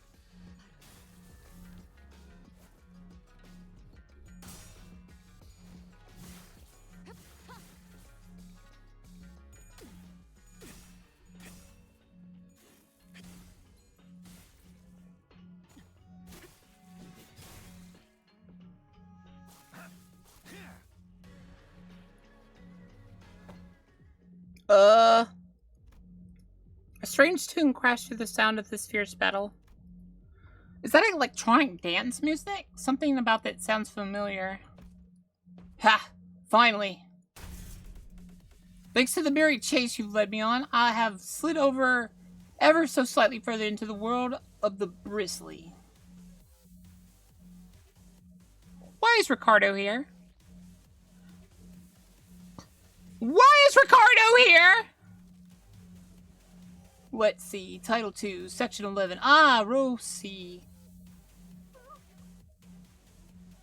The punishment for those who dare to flee from Middle's retribution begins by tearing their legs apart from the groin. I will make you suffer for all the time you've wasted. What the fuck is that blighter doing here? The hell's wrong with you? You've been stalking us all along? Since when is chasing after a thief conflated with stalking? I'll have you know that I'm still banished from the world of the luscious, thanks to to you who dared to pinch my hair coupons. What the hell? Where do they come from? You guys are just pissing people off left and right, aren't you? CeeLo, take them out. What an insular fool. What did you say? Do you not know that man? What's the middle doing here? The hell is the middle doing here? The man who slaughtered the sinners like they were nothing. The man who almost forced me to self-destruct. Vals, don't tell me I have to get ready for that again. No, not yet. According to the evaluation data of the LCE, the sinners' powers have grown since their time at the Great Lake. Wagon. Our chances of victory as... Wagon, hi, sir. Our chance of victory against this individual has risen to a meaningful degree to forfeit the battle before it even begins. By how much? We have to put our faith in the uncertainties. Alrighty then. Enough with the background noise. I don't know what your business is with these thieves, but I personally traveled all the way to the eastern part of the city just because I must exact my vengeance upon him with my two hands. I could have simply informed my brother in the east and let them handle this, but that just won't do. I was determined to see this through to the end myself, even if it meant asking a great brother of the east for a favor. So you there, half pint, and this cute mini entourage, get the hell out of my sight. The middle's books of vengeance comes first. Half pint? Huh? Keep babbling that fat lips of yours, minion of the fingers. You don't scare me at all with your cheap hairdo and that Garrus as hell botched dye job. You're in the H-Corp turf now. I am... He's gonna kill him, isn't he? Wow. Just wow. Bloody hell, mate. That's messed up. He's far too absorbed in his own foolishness to see he's walking into his own demise. Unexpectedly, Ricardo's face wasn't contorted with wrath, even after enduring that barrage of insults. Instead, he looked surprised. A moment of silence followed, during which seemed to be absorbed in thought. Whew, impressive. You just set a new record. You are the current record holder for how fast can I get written up in Ricardo's Book of Vengeance. Challenge, boy? You did it in 15 seconds.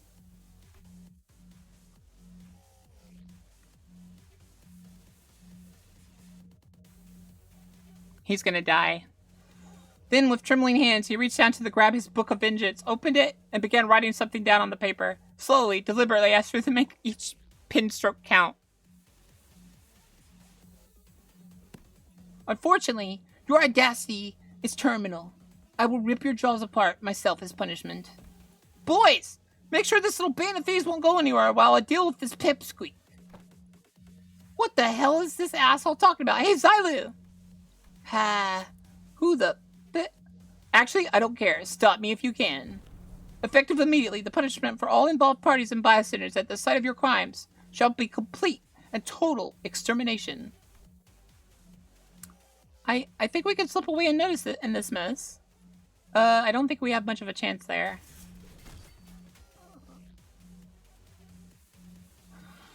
Ricardo practically rocketed towards Xylo and Shizua before we're standing in a burst of speed. But his henchmen had already begun to slowly surround us as he ordered. Ready your weapons, everyone. Payback time for what they did to us at the Great Lake. Let's do this. Besides, I've got a score to settle with that son of a bitch.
There was an explosion noise from a distance, and moments later, Ricardo landed before us with a boom.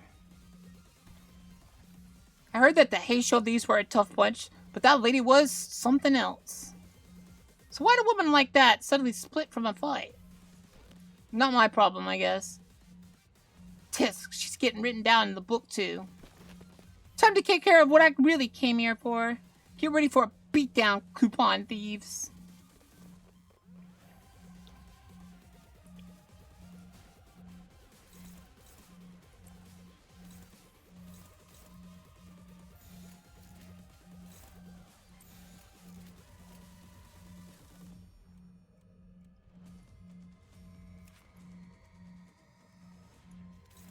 흑수묘 뒷박질 중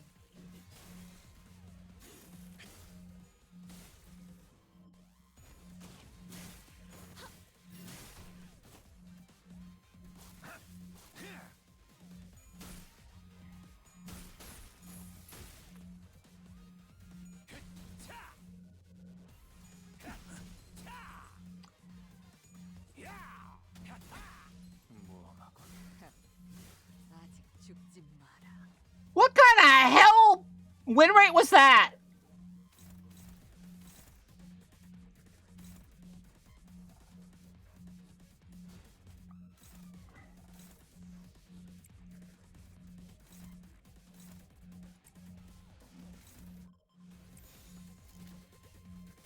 흑수묘 뒷박질 중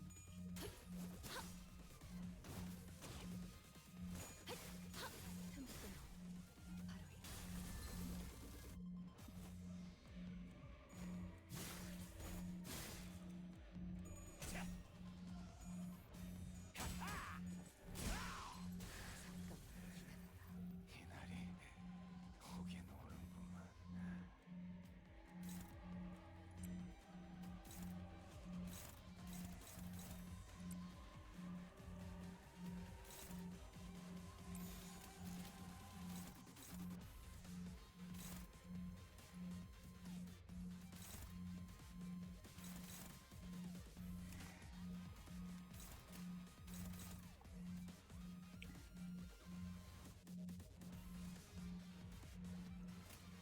불가이야.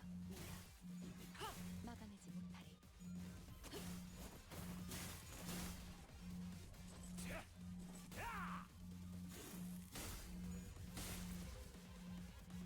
뜻을 이루기까지 죽으며 하찮은 놈 나를 비껴가라. 바로 해주시죠. 저는 그걸로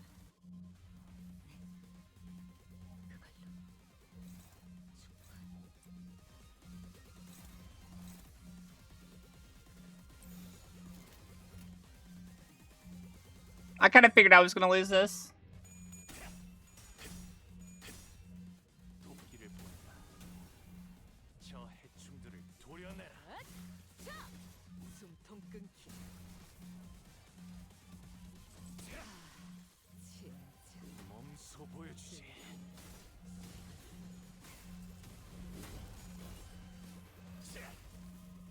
어떻게 대관원을 지나온 길을 생각하면 이 또한 How the hell do you fight him now? 너야만 하는 길이겠지. I feel like I was, like, cheated. I did one... 내를 사는 Like, it cheated me big time that time. 떠오르는 해가 부끄럽군요. Alright, so... Definitely gonna do that. Actually, you know what? We'll just bring theirs. And just use her completely, right? Bloodfiend team?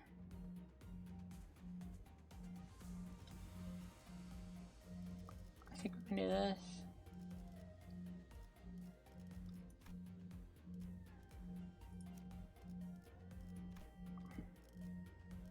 책임은 모두 내가 진다. 걸맞는 곳이어야 할 거다.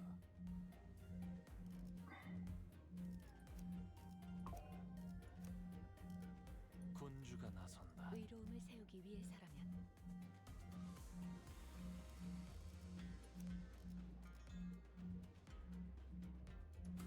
필두 출진.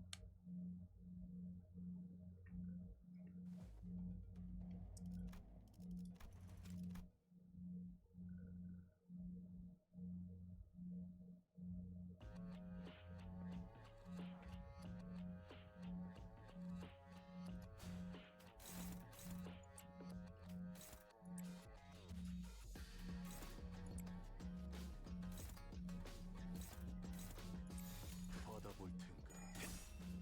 도끼를 본다. 저 해충들을 도려내라.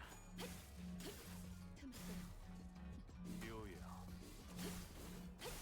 길을 열어라.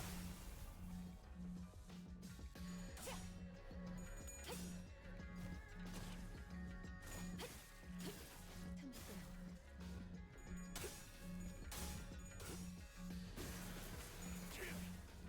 전탄격발.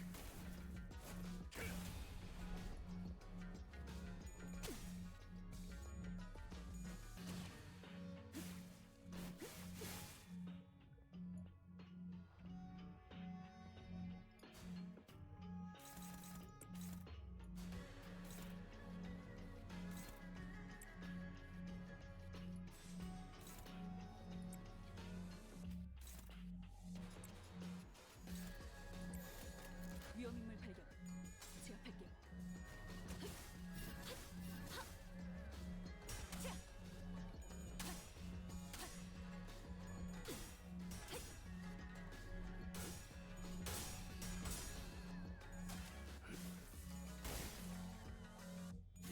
고작 이 정도 탕류의 허덕이나.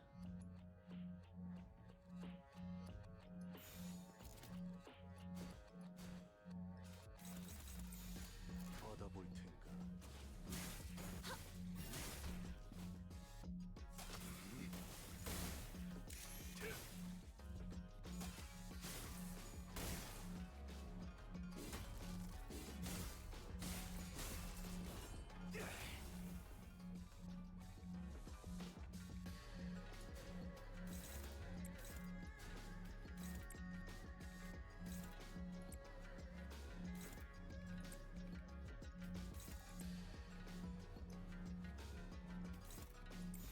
위험인물 발견. 제압할게요.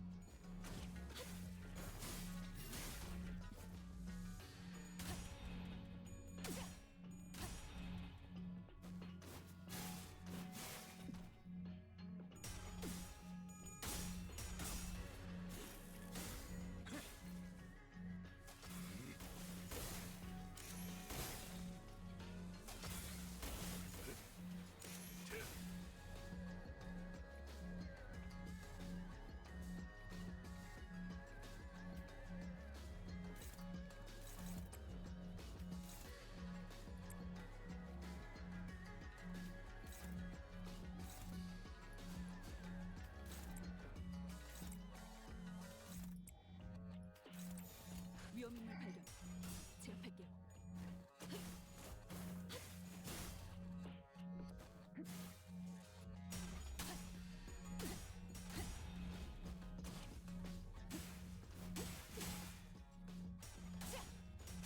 Bokka in hindsight kinda want to apologize for today's thumbnails. Might have gone a bit overboard lol.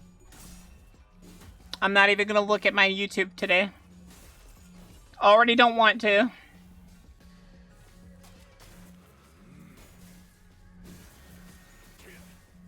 전탄격발.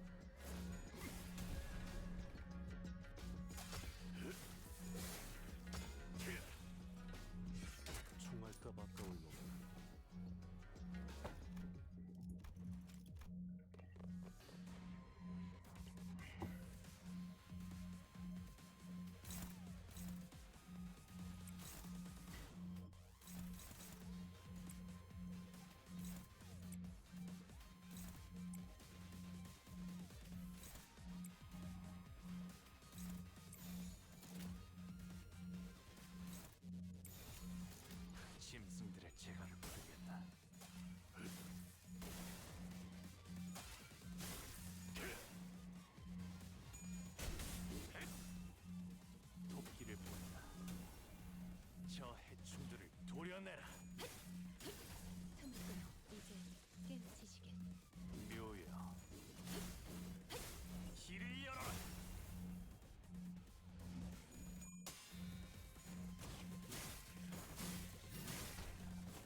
So I want to focus him, right, Will?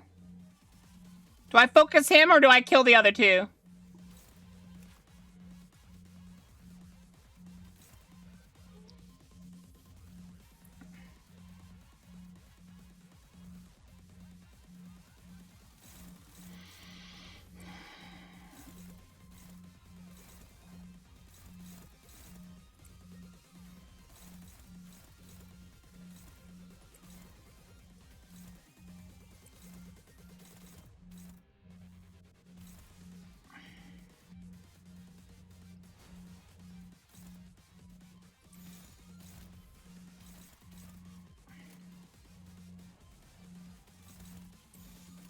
받아볼 텐가.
불가 위야 마감진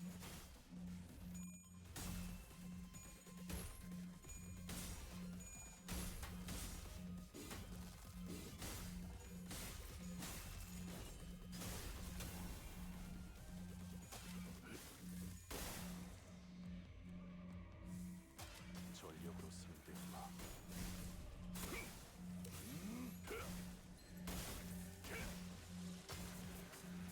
전탄격발.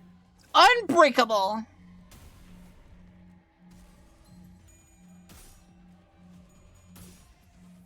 대검 방어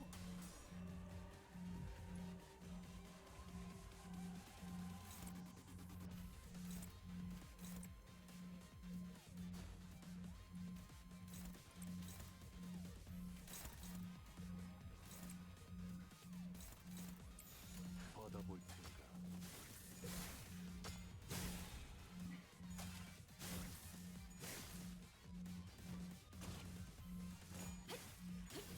틈새 대검 방어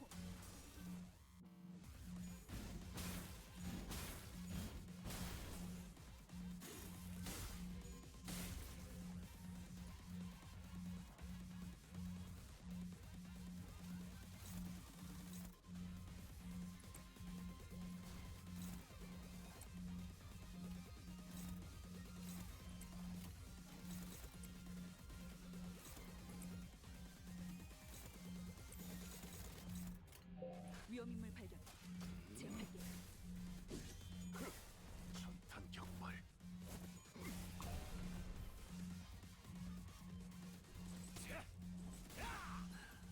다소 즐겁군.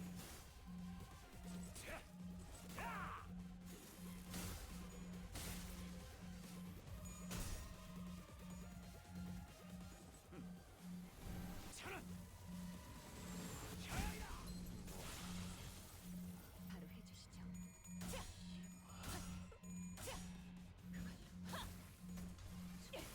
최선의 방어를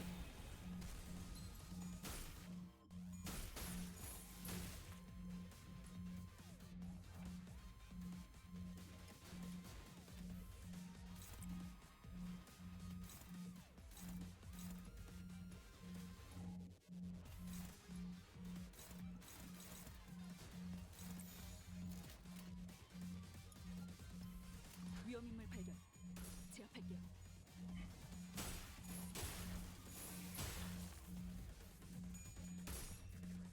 대검 방어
재갈을 풀겠다.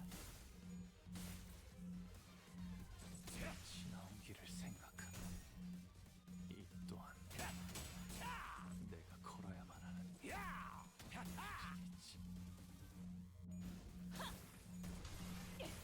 최선의 방어를.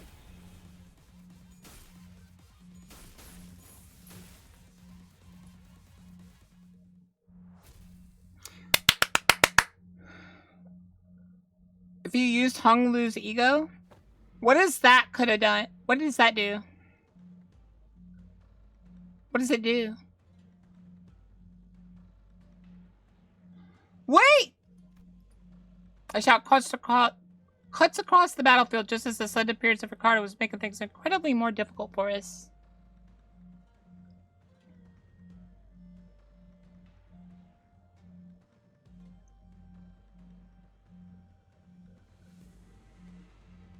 What the hell?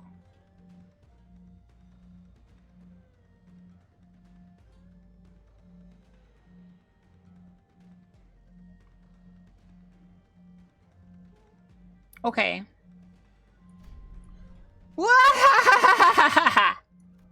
Huh? Did that guy split? Didn't that guy split? What's he doing here laughing his butt off? He finally lost it. The plot? Huh? Failed plan after failed plan takes a toll, I suppose. Maybe that was too much. But, I mean, how could I not laugh? When after all that, everything comes down perfectly according to my plan. You hear this too, don't you? The sound of the city? The sound of the back streets? Do you not hear the sound of crashing waves? Waves. When the sound of the battle came to a stop with Shihan's sudden shout, we all suddenly began to notice the low, crawling sound of omen that had been swirling under the commotion. Something's melting, regurgitating, or perhaps boiling over. If not, it's seeping, it's siphoning. It's a trace of that was once living and dead. Crashing and breaking, devoid of any recognizable stops. The lines between where it begins and ends blurred, yes. Like waves. Current time is 3:21 hours. Then it's too late. The night in the back streets. We've never been outside at the bus at this hour, have we? It was past 4 in the morning when we briefly set foot in the outskirts, so no. We have. This would be our second time. For it must be noted that the time of day was not a matter of concern then, as we were in the outskirts. They're all finally getting all swept away like trash. Oh, how I've waited for this moment. What's he on about? You can't possibly be thinking that the sweepers will somehow break the taboo to help you. Still missing the point, blotched purple dye job. Silu, let us leave to the promised location. Did he actually scamper away all the way here just to gloat at us and run away? Indeed, Shinio gloated at us with a confident boast as Surya was ready to face us, only to turn tail with an unmistakable look of relief. I don't get it.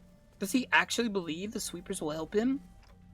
Faust, indeed, sweepers do not invade residential areas, however. What if we weren't standing isn't actually a residential area? What are you talking about? This place has walls, beds, beddings, and...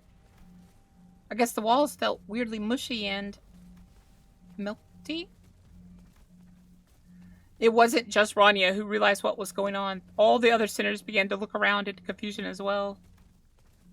The walls of the Kazan had all but melted away, leaving nothing behind.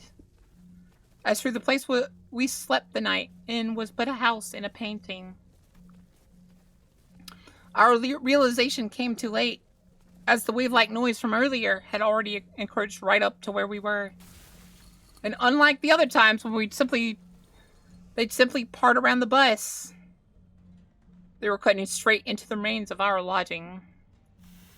33333 411 512 44111 555 232200 333 5114 954 1723. What's going on? Why? This is ridiculous. Sweepers, How dare they break the taboo so brazenly? Looks like I'll be facing the waves tonight. Why would you sound excited about this? I mean, we've got to... Let's make some things clear. It's clear that if we do anything but stand around, they'll sweep us all away. 772. Damn it. We'll have to make our stand here.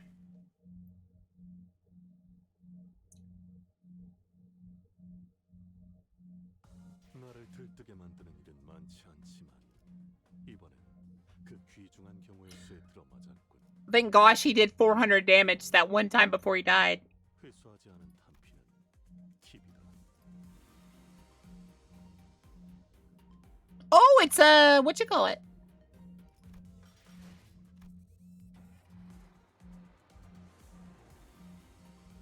That's interesting.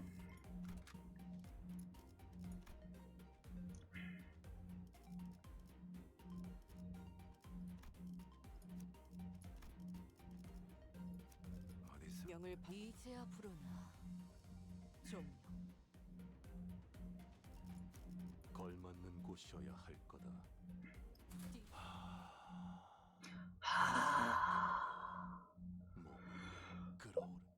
Slowly.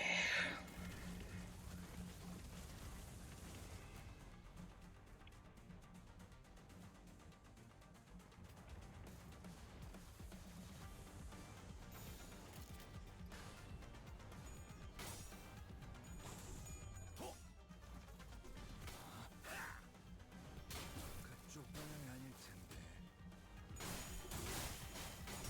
도끼를 보내라. 저 해충들을 도려내라. 틈새 묘야. 길을 열어라.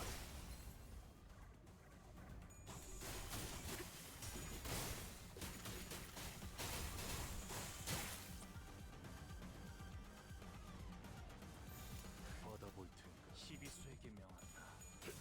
이 앞에 숨쉬는 자 누구 하나 살려주마. 전탄격발.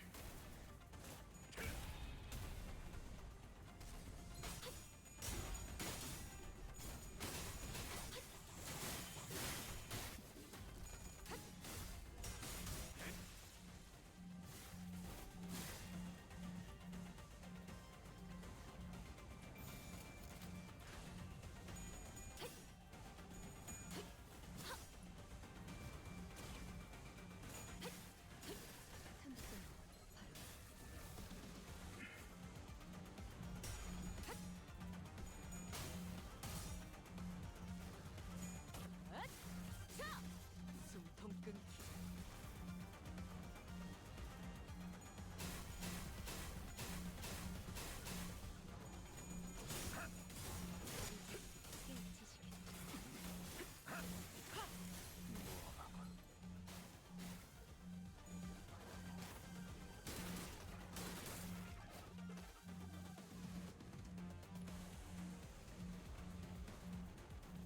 Oh, is she here to help?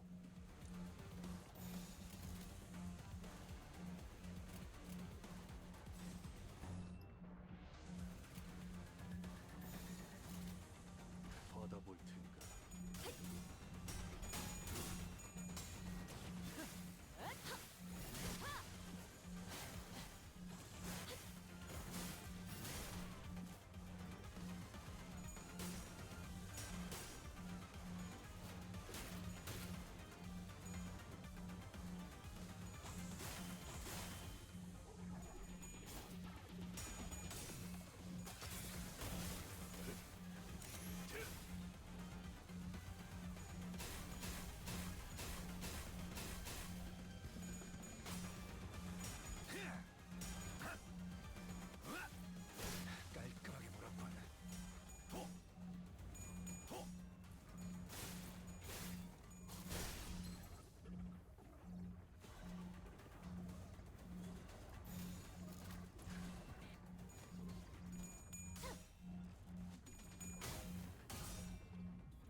It's 5 waves, isn't it?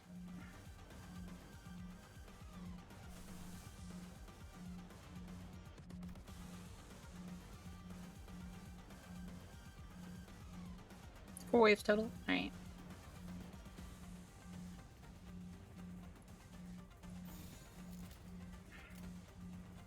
받아볼 테니까.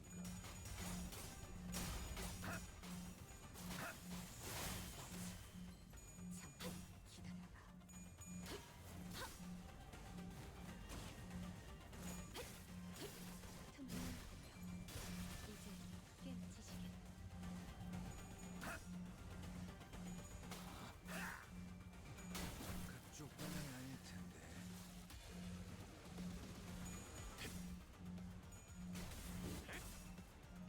뱀으로 꿰뚫어라.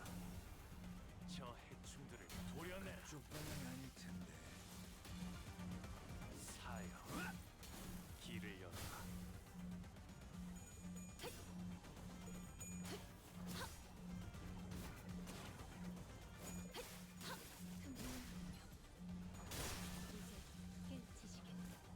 Well, we're a Mal branch. We're all my Heishos, so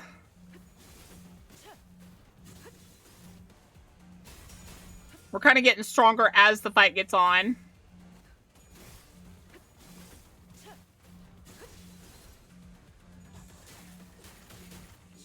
목을 떨궈주마.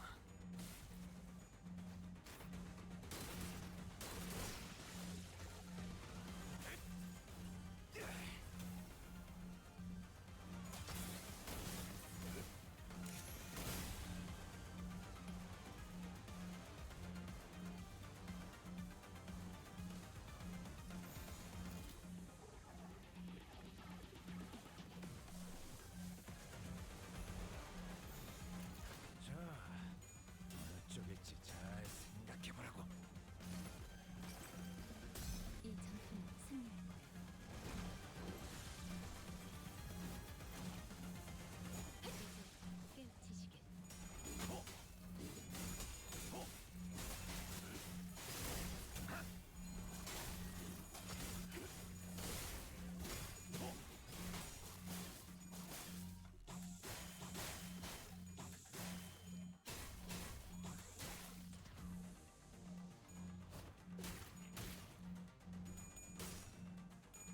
Kind of surprised Ricardo's not like in the one of the sides, like killing lots of them.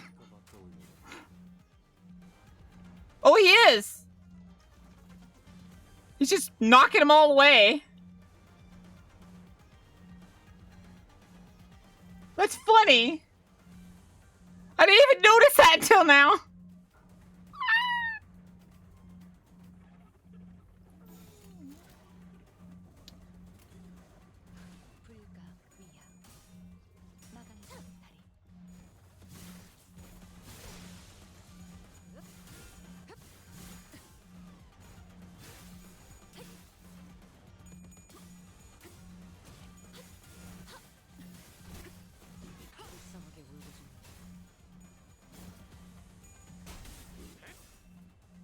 도끼를 보내라. 전력으로 상대해봐.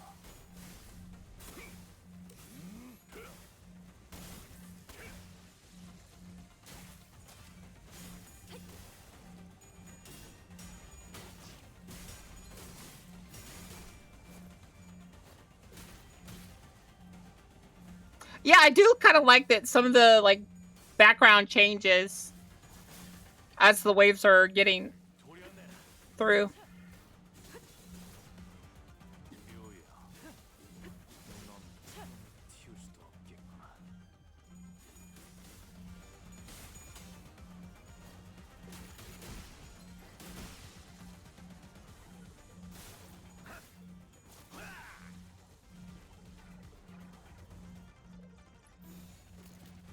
받아볼 테니까.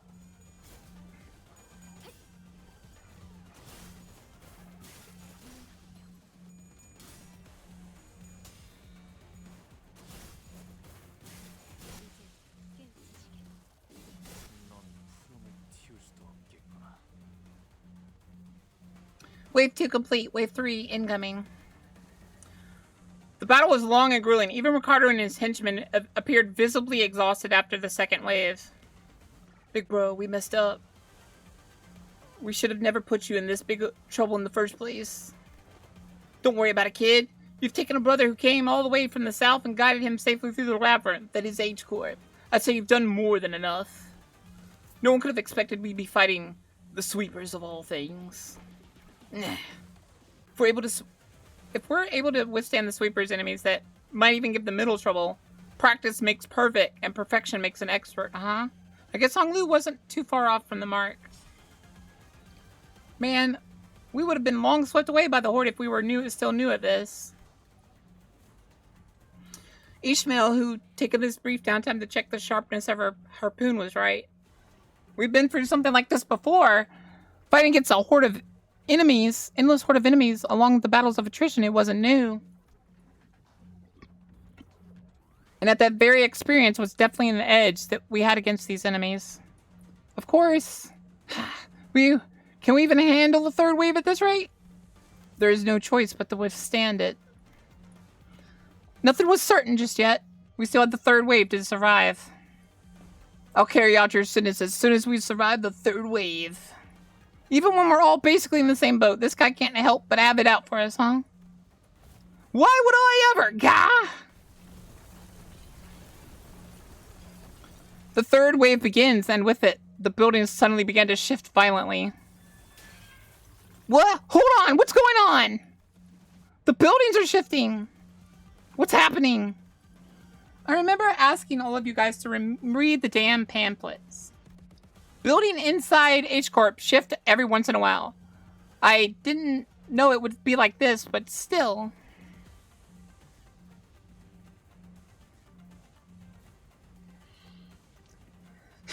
Fortunately, it doesn't seem that the buildings we're in is shifting by much, Executive Manager.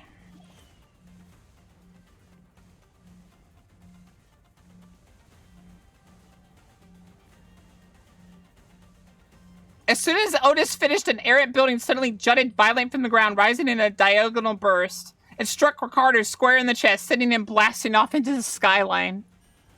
Damn you! Mark my words, this is also going in the books! Ricardo wasn't the only one that got practically punched by a building. Big bro! The henchmen in the middle, who had formed a defensive square to withstand the waves, were blasting off in all directions. Or maybe they were falling. I wasn't sure anymore. What's happening? Movement of the buildings has significantly reduced the enemy population in this area, Dante. This is an opportunity. Ha! Now that those irritating bastards are off our backs, I think this is definitely more doable now. I can feel the spirit rising among the sinners. Come on, let's do this. We've got this kind of fight 1,000 times.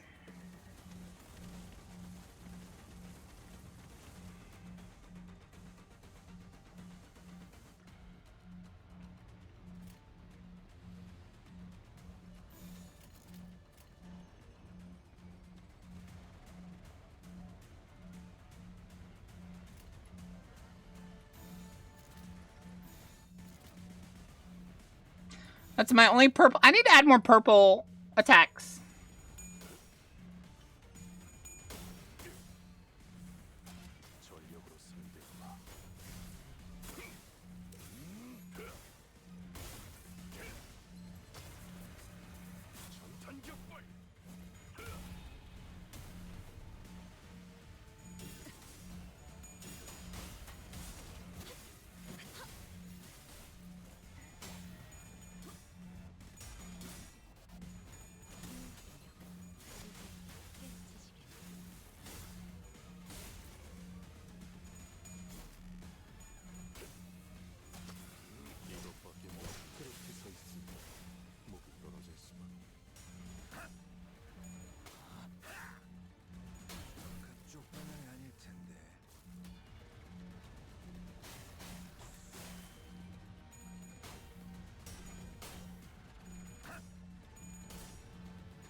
Greg does. And I don't have Rodian, though.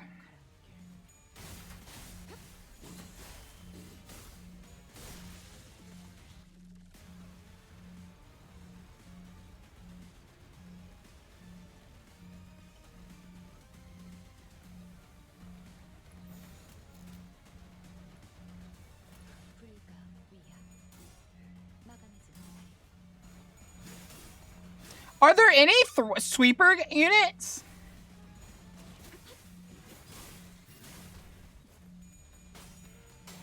We probably won't get one, will we?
Confirm or disprove the wild theory? What wild theory?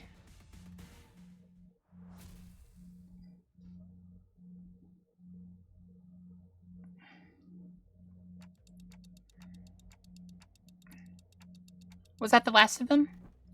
Current time is 4:24 hours. About 10 minutes until the night in the backstreet ends, but we can relax now given that we survived the third wave. The buildings are no longer shifting. Stability has been restored.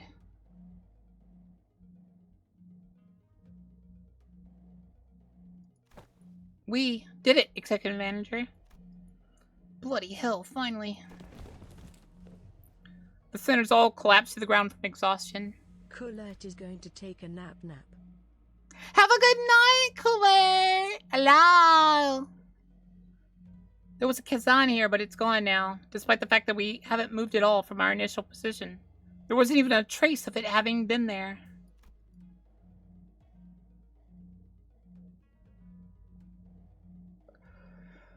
We realized that we had been relocated on top of a building, as though we had all just awakened from a dream of sleeping in a building that never existed. That was one hell of a battle, man. I thought I was done for. This is killing me. I don't know if we could have survived that if that hair-obsessed loon wasn't here to draw some of them away. I guess we have something to thank him for. So that's all they had got in a head-on battle. Art thou acquainted with these foes, young Yoroshu? OFC, I've heard of them. Their scent of blood, 'twas faint, but it cannot be known. 'Twould best be not to linger over this thought. Hey, Boca, catch? Catch what?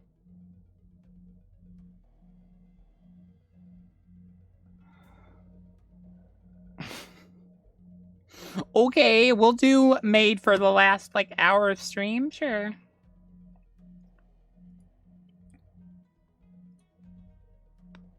You happy? It would be best to not linger over long on this thought. Why not? Dig deeper. Letting ephemeral inspiration slip through your fingers is the death of creativity. I said I won't linger on it! Don't rush me. Whatever.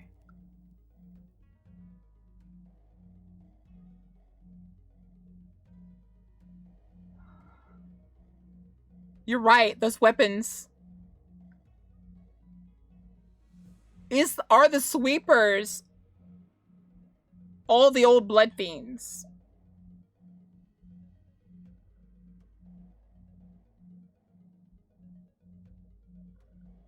What if their attacks is literally called for the family?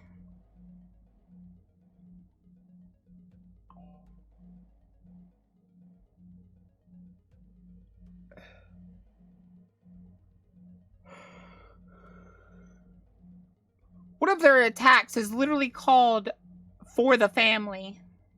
Which is an attack a lot of the blood fiends would use.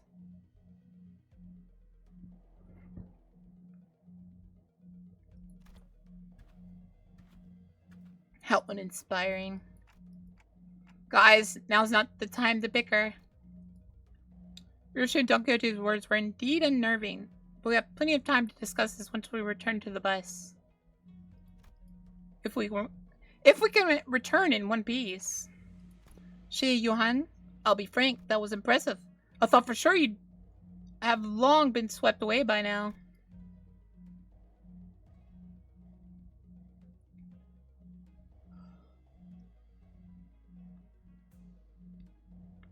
I think they are, because they used the attack for the family. And if Dawn thinks they smell familiar, then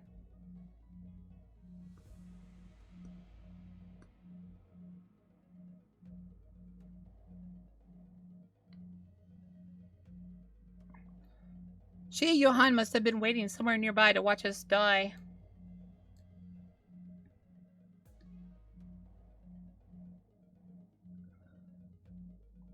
Because it did not take long for them to reappear before us. Perhaps they'd agreed upon a new deal while we were fending off the sweepers. The Mal Branch and Zulu were both approaching us with an imitating gait that contrasted with their earlier passivity. Damn it, Executive Manager, we've had too many high-risk, high-fatigue battles in succession. I hate to offer such disloyal advice, but it may be wise to avoid this battle at all costs. That don't seem like an option to me. I look around. Most of the sinners were either dead, trampled, and chopped to small, unrecognizable pieces. They were barely holding on at best. I can bring them back like I always do. But when they've completely surrounded us, I don't know if I can bring them back in time to protect me. They might just cut the sinners down as soon as they get back up. Well, this was well within my predictions. I can simply finish off anyone that hasn't been swept away. Now a stage is set for my ascension. For the next 10 minutes, no sweepers, let alone anyone, is coming here. You know why? Because who in their right mind would leave their homes when the night in the backstreet is still ongoing? And it looks like that annoying idiot from the middle has been taken care of too. Somehow. Ah! You, how much of this was your plan? How much, you ask? The whole thing, of course. All the way down to back to that construction site that blocked your path. The one who just deceived that unscrupulous fool of your company? It was me. It was me. The one who put the pitiful King Tao, who doesn't even have a family name, with you? It was me. The one who contracted the Tri-X office to challenge you to a duel? It was me. And guess who it was that relayed your real-time location to all kinds of forces in the district? Yes, it was me. And this trashy lodging without a residential permit? Aha! All devised by none other than yours truly, using Q-Corp's technology. Oh, it's so good. It's so good, wasn't it? What a perfect strategy. What did you think? Aren't I great? Aren't I so utterly clever? That's exactly why I deserve to be the next family hero. A folly to speak those words.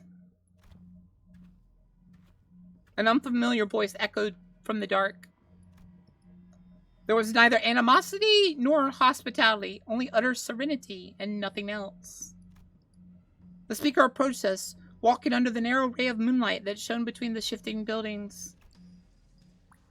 In his hand was a decapitated head illuminated by the pale light.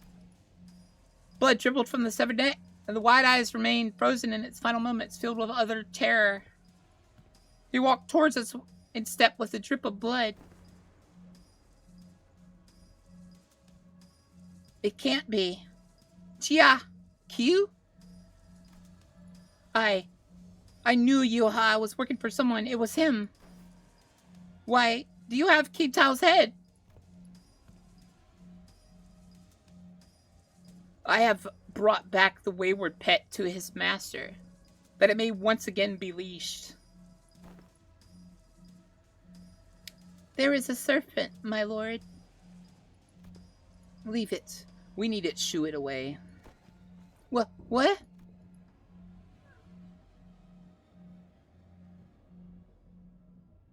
You were loaned the Heisho pack, so that you may simply get in their way, no more. I see. Was there a sudden change of heart, once you held the leash in your hands, that to return to the Sheesh family side would be to your benefit?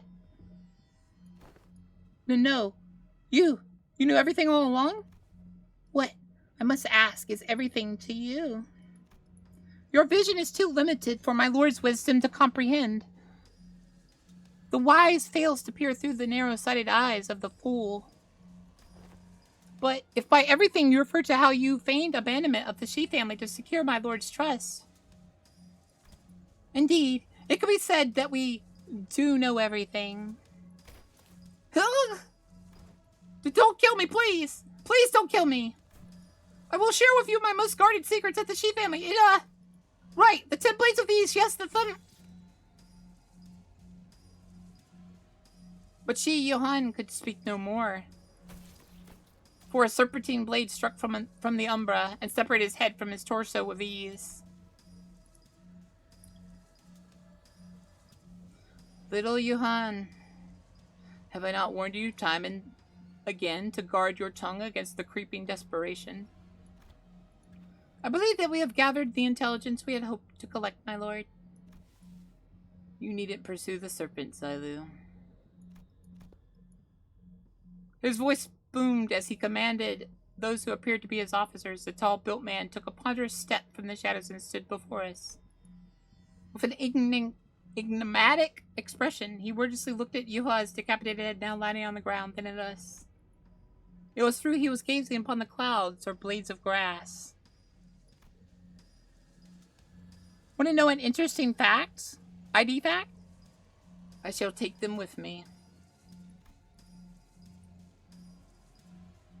He picked up Johan's decapitated head before gesturing at his officer with a nod. Ah, here it is, my lord. Wrap their heads with stasis wraps, and decomposition won't set in anytime soon. And with those bandages, he begins to wrap them in a practiced motion. He does not pay us any heed, as you weren't even worth the attention. Return to me once you've finished. Yes, my lord. Hold on, you can't just show up out of nowhere and... He did not reply, his eyes gazing yet reflecting nothing but hollow emptiness. And just as he emerged from the darkness, he vanished into the shadows carrying 2 decapitated heads.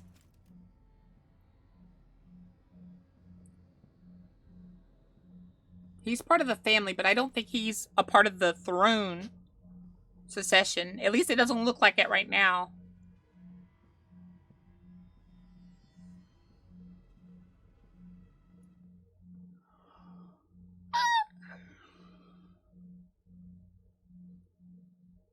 오늘 부끄럽지 않았습니다. 의의를 바로 세우는 데 일조하였으니 내일은 더 떳떳이 살아갈 수 있겠군요.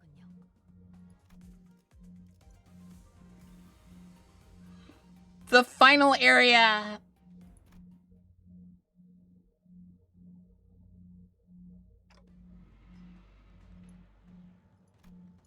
Things weren't looking any better. I could instinctively tell that they were different from anyone or anything we'd faced in Hongyeon so far. Wait, is she Faust? Is that Faust right there? Because she's got the big, like, copper sword.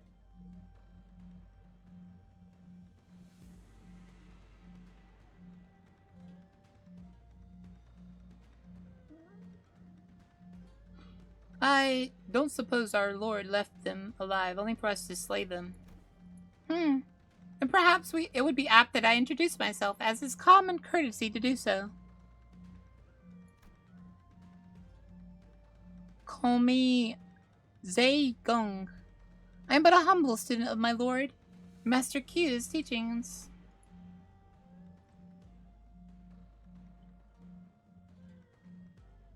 My lord, Master Q, somehow. I was reminded of the discussion Keitao refused to finish. For when the far one comes betwixt the burnt doors, shall a star fall astray. As for the song, it's a song about a rather popular in the backstreets in the recent months. This is not the place to discuss such matters. I will share the tale in a more appropriate setting later should we come across it. Name's Dante. I'm their manager. I decided to speak up, struggling through the pressure. I instinctively knew we had to find out as much as we could about that man from earlier. They introduced themselves as Manager Dante. I see. Your candidness is appreciated. Zylu, withdraw the Mao. It seems that need not contend with them at the moment. Very well. It seems that they had the very same thought about us. Now, is that sufficient proof that our intent to engage in a brief discourse? To discuss some matters with you to mark a courtly ending to this encounter should be of benefit to us for the prospects of our future, so ask away, as they say. So, that's when Jia Chuan stepped forward after having retreated from the domineering presence. So, that's what those suspicious songs I heard in the backstreets were about. It's about you guys, wasn't it? So, are the lyrics true? Ah, so that is what you wish to know. Jichuan of the Jia family. It is said that you possess talent in rhetoric, yet walk a path clouded by concern and anxiety. Truly, your insignificance precludes your part in the greatness. Wei, don't speak for me. I would have been the first to say anything if I thought she was wrong. Yes, my lady. Jichuan. Shi Yuhan. You are the one who sent him after us, right? Close, yet not correct. He was an agent of the Shi family sent to spy on my lord's doings. We had bestowed him control of the Heisho pack, for we had found his conduct shallow, and saw a means of learning more of the Shi family's machinations. Yet it seems that once granted power, the boy mistook himself for a man with the wherewithal to represent the Shi family. So you used him. Just as he sought to use us.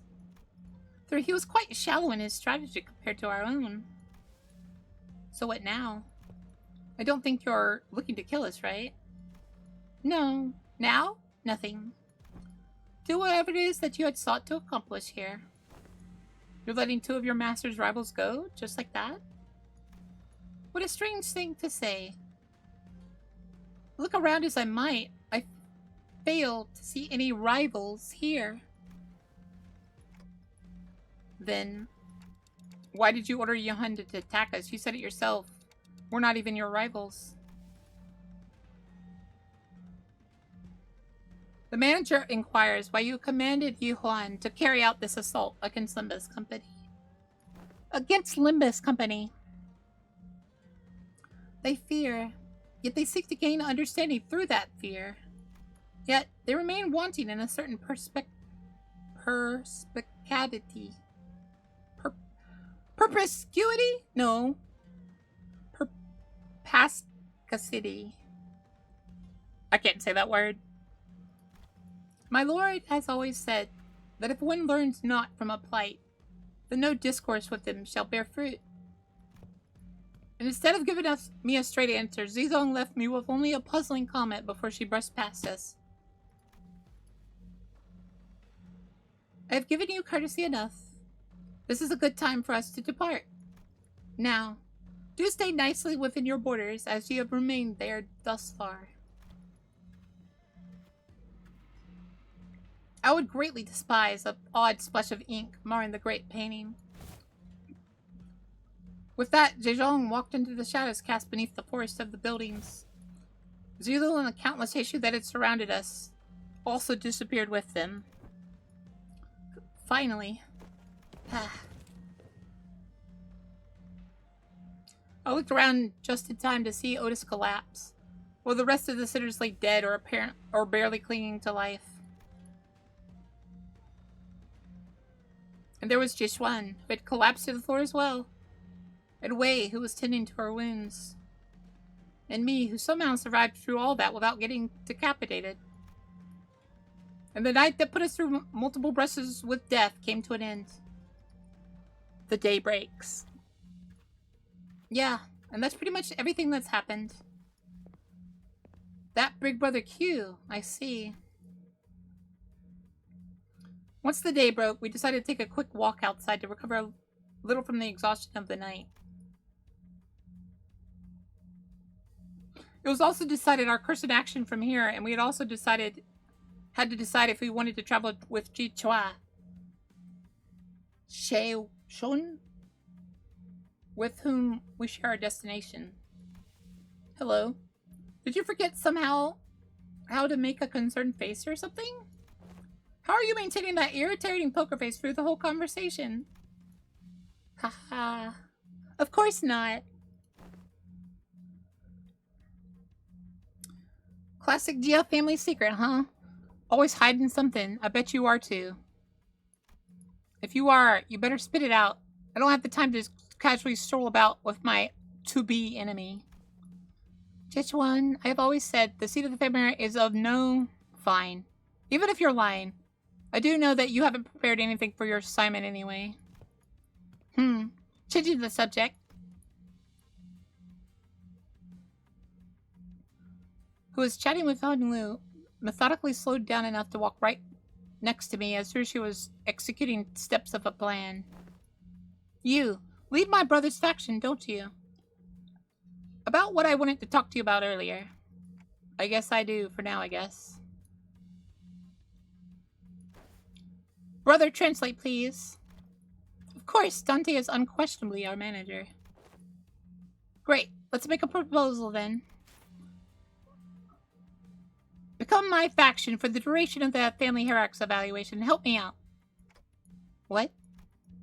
It's, can we do that? Can we do that? Why not? You guys managed to stall even the sweepers. That means you command a formidable force.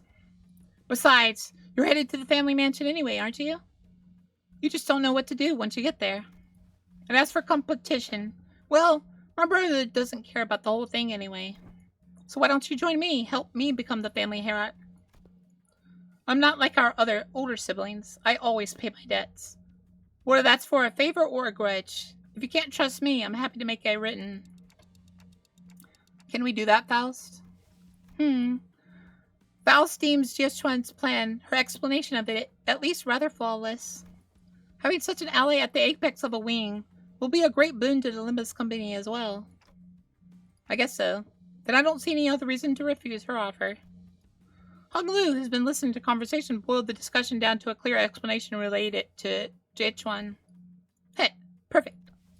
It is said that formation of such alliances should come with a grand banquet to mark the occasion to cement the upcoming coalition. The banquet's on me. Once we get closer to the Central Zone, let's find a next Kazan to discuss our future ventures together. You're Dante, right? Let's make this thing work. Let's. I was still bewildered by the turn of events, but Shai Shun reached out for a handshake with such earnestness that I found myself drawn to shake her hand in return. Now that I think about it, this is the first time we've ever made ourselves an ally that wasn't specifically selected by the company, huh? Well, if that's the case, I really hope we can have at least one ally who doesn't meet a terrible end. We walked out of the Kazan to find Mrs. Stoffley's waiting for us in the middle of the road. Man, I never thought about it, but now that it's just standing like this in the middle of the street, it really stands out, doesn't it? Is this your usual ride? Glad to see you're all safe. Sod and Pilot walked out from inside the bus. Uh-huh. So did you guys take care of business? I have some more pressing things to talk about. Listen well, do you have any idea how much trouble your subordinate's little connection? Yes, Miss Faust already gave me a report. Pilot? Oh boy, yes ma'am! By the way, he's awkwardly stepping forward. He probably got a hell of a talking to from Sod. Real mighty sorry about that, y'all. I've only ever been a part of the eradication missions. Never in this espionage business, so... Pilot, what did I say about mixing excuses into an apology? Forget what I said! Real mighty sorry for real! This King Tao guy approached me with sweet-talking. Sweet-talked me into going along with this plan of his. So I got too cocky, assuming I knew better than my seniors. I'm sorry, too. I forgot that he's still new guy in the business. Of course he's been prone to me making these mistakes. Looks like we'll both be writing letters to explain our failure together. Huh. You're both getting disciplined for this?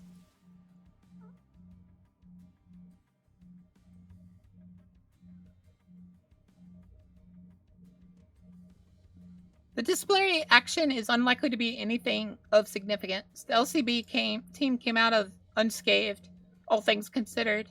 However, it is likely that they may have to work for half a year without pay. I'd consider it a win if all we're getting is docked pay.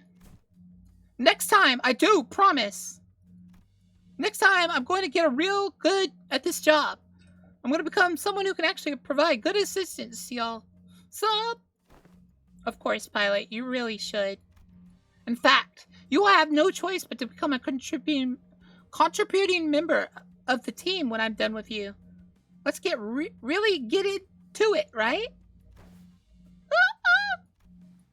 No one's dying or getting fired under my watch as long as I'm in their manager. I'll make sure of that. Yeah. Oh, right! Almost forgot to tell you. Slide, it's real important business stuff. Going forward, we're gonna... Oh yeah, I was going to bring that up sooner or later. We just got orders from the LCA. So I produced a small device from our pockets. And began reading from it. Upon arrival at the Central Zone of H Corp, the LCB will participate in the family hierarchy evaluation with a candidate. We were going to anyway. Now this Bless Team's faction is going to be my... The LCB will present the following center as their chosen candidate. Center number 6, Hunlu. What? What? You can't do that! What the hell? You! All of you! I'm gonna make you throw up everything you just said, you assholes!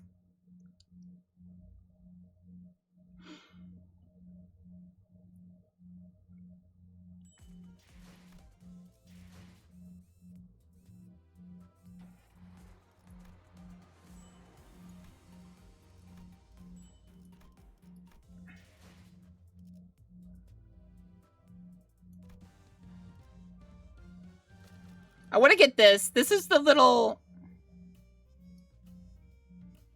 This is the banner that goes next to your name, right? This is this banner right here.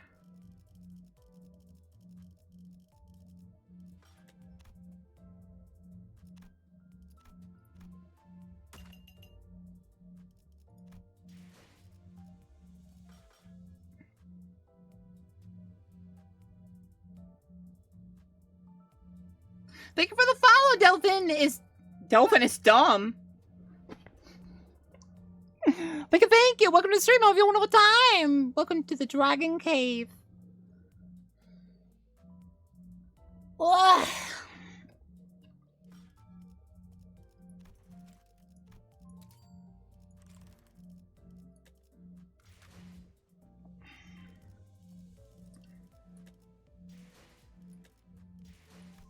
I'm on Canto 8, guys. We finally reached Canto 8.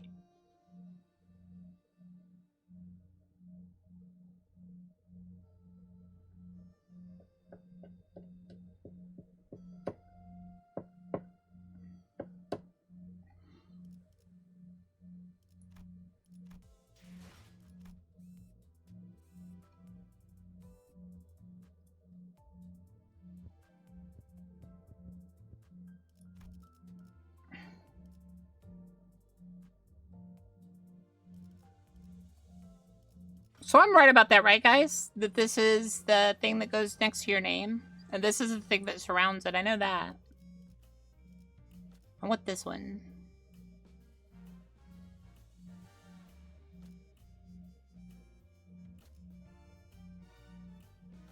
Or should I just buy all of these?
That was a very long intervalio, though. You were right. A lot of talking.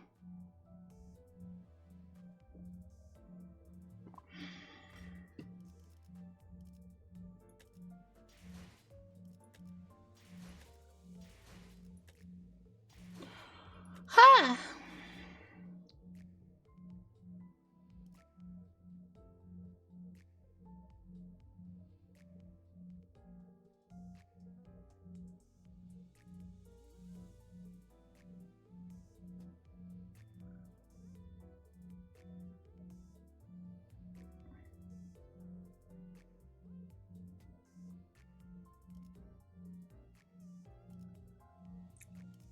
Thank ya. So, you guys said that this is like one of the hardest. I'm gonna have a really hard time with this canto.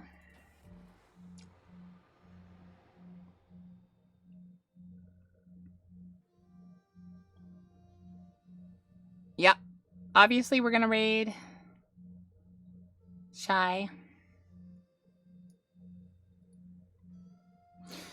Thank you all for coming. Thank you all for my lurkers and chatters. Thank you all for news. Always hearing you make my days so very wonderful and happy. And remember, Booka's always cheering for you. Forever and always, guys.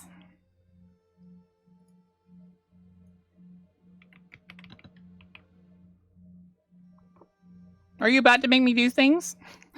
Consume the wet ass.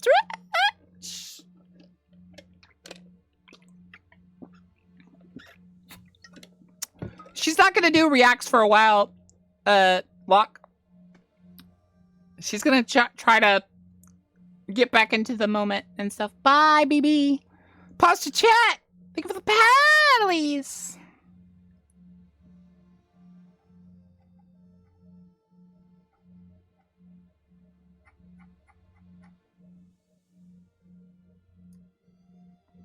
What do you mean? Do something, Caillou. I'm not Caillou. I'm Danger. Ah! Sound like I like you guys or anything. How? Booka is so very cute. Go, go.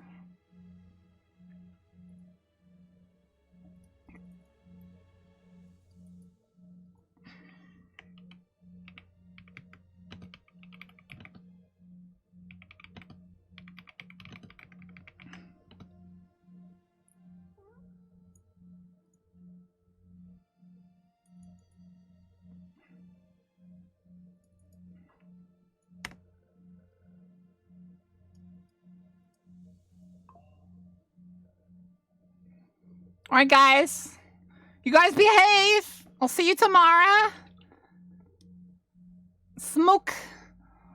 Boom! Bah!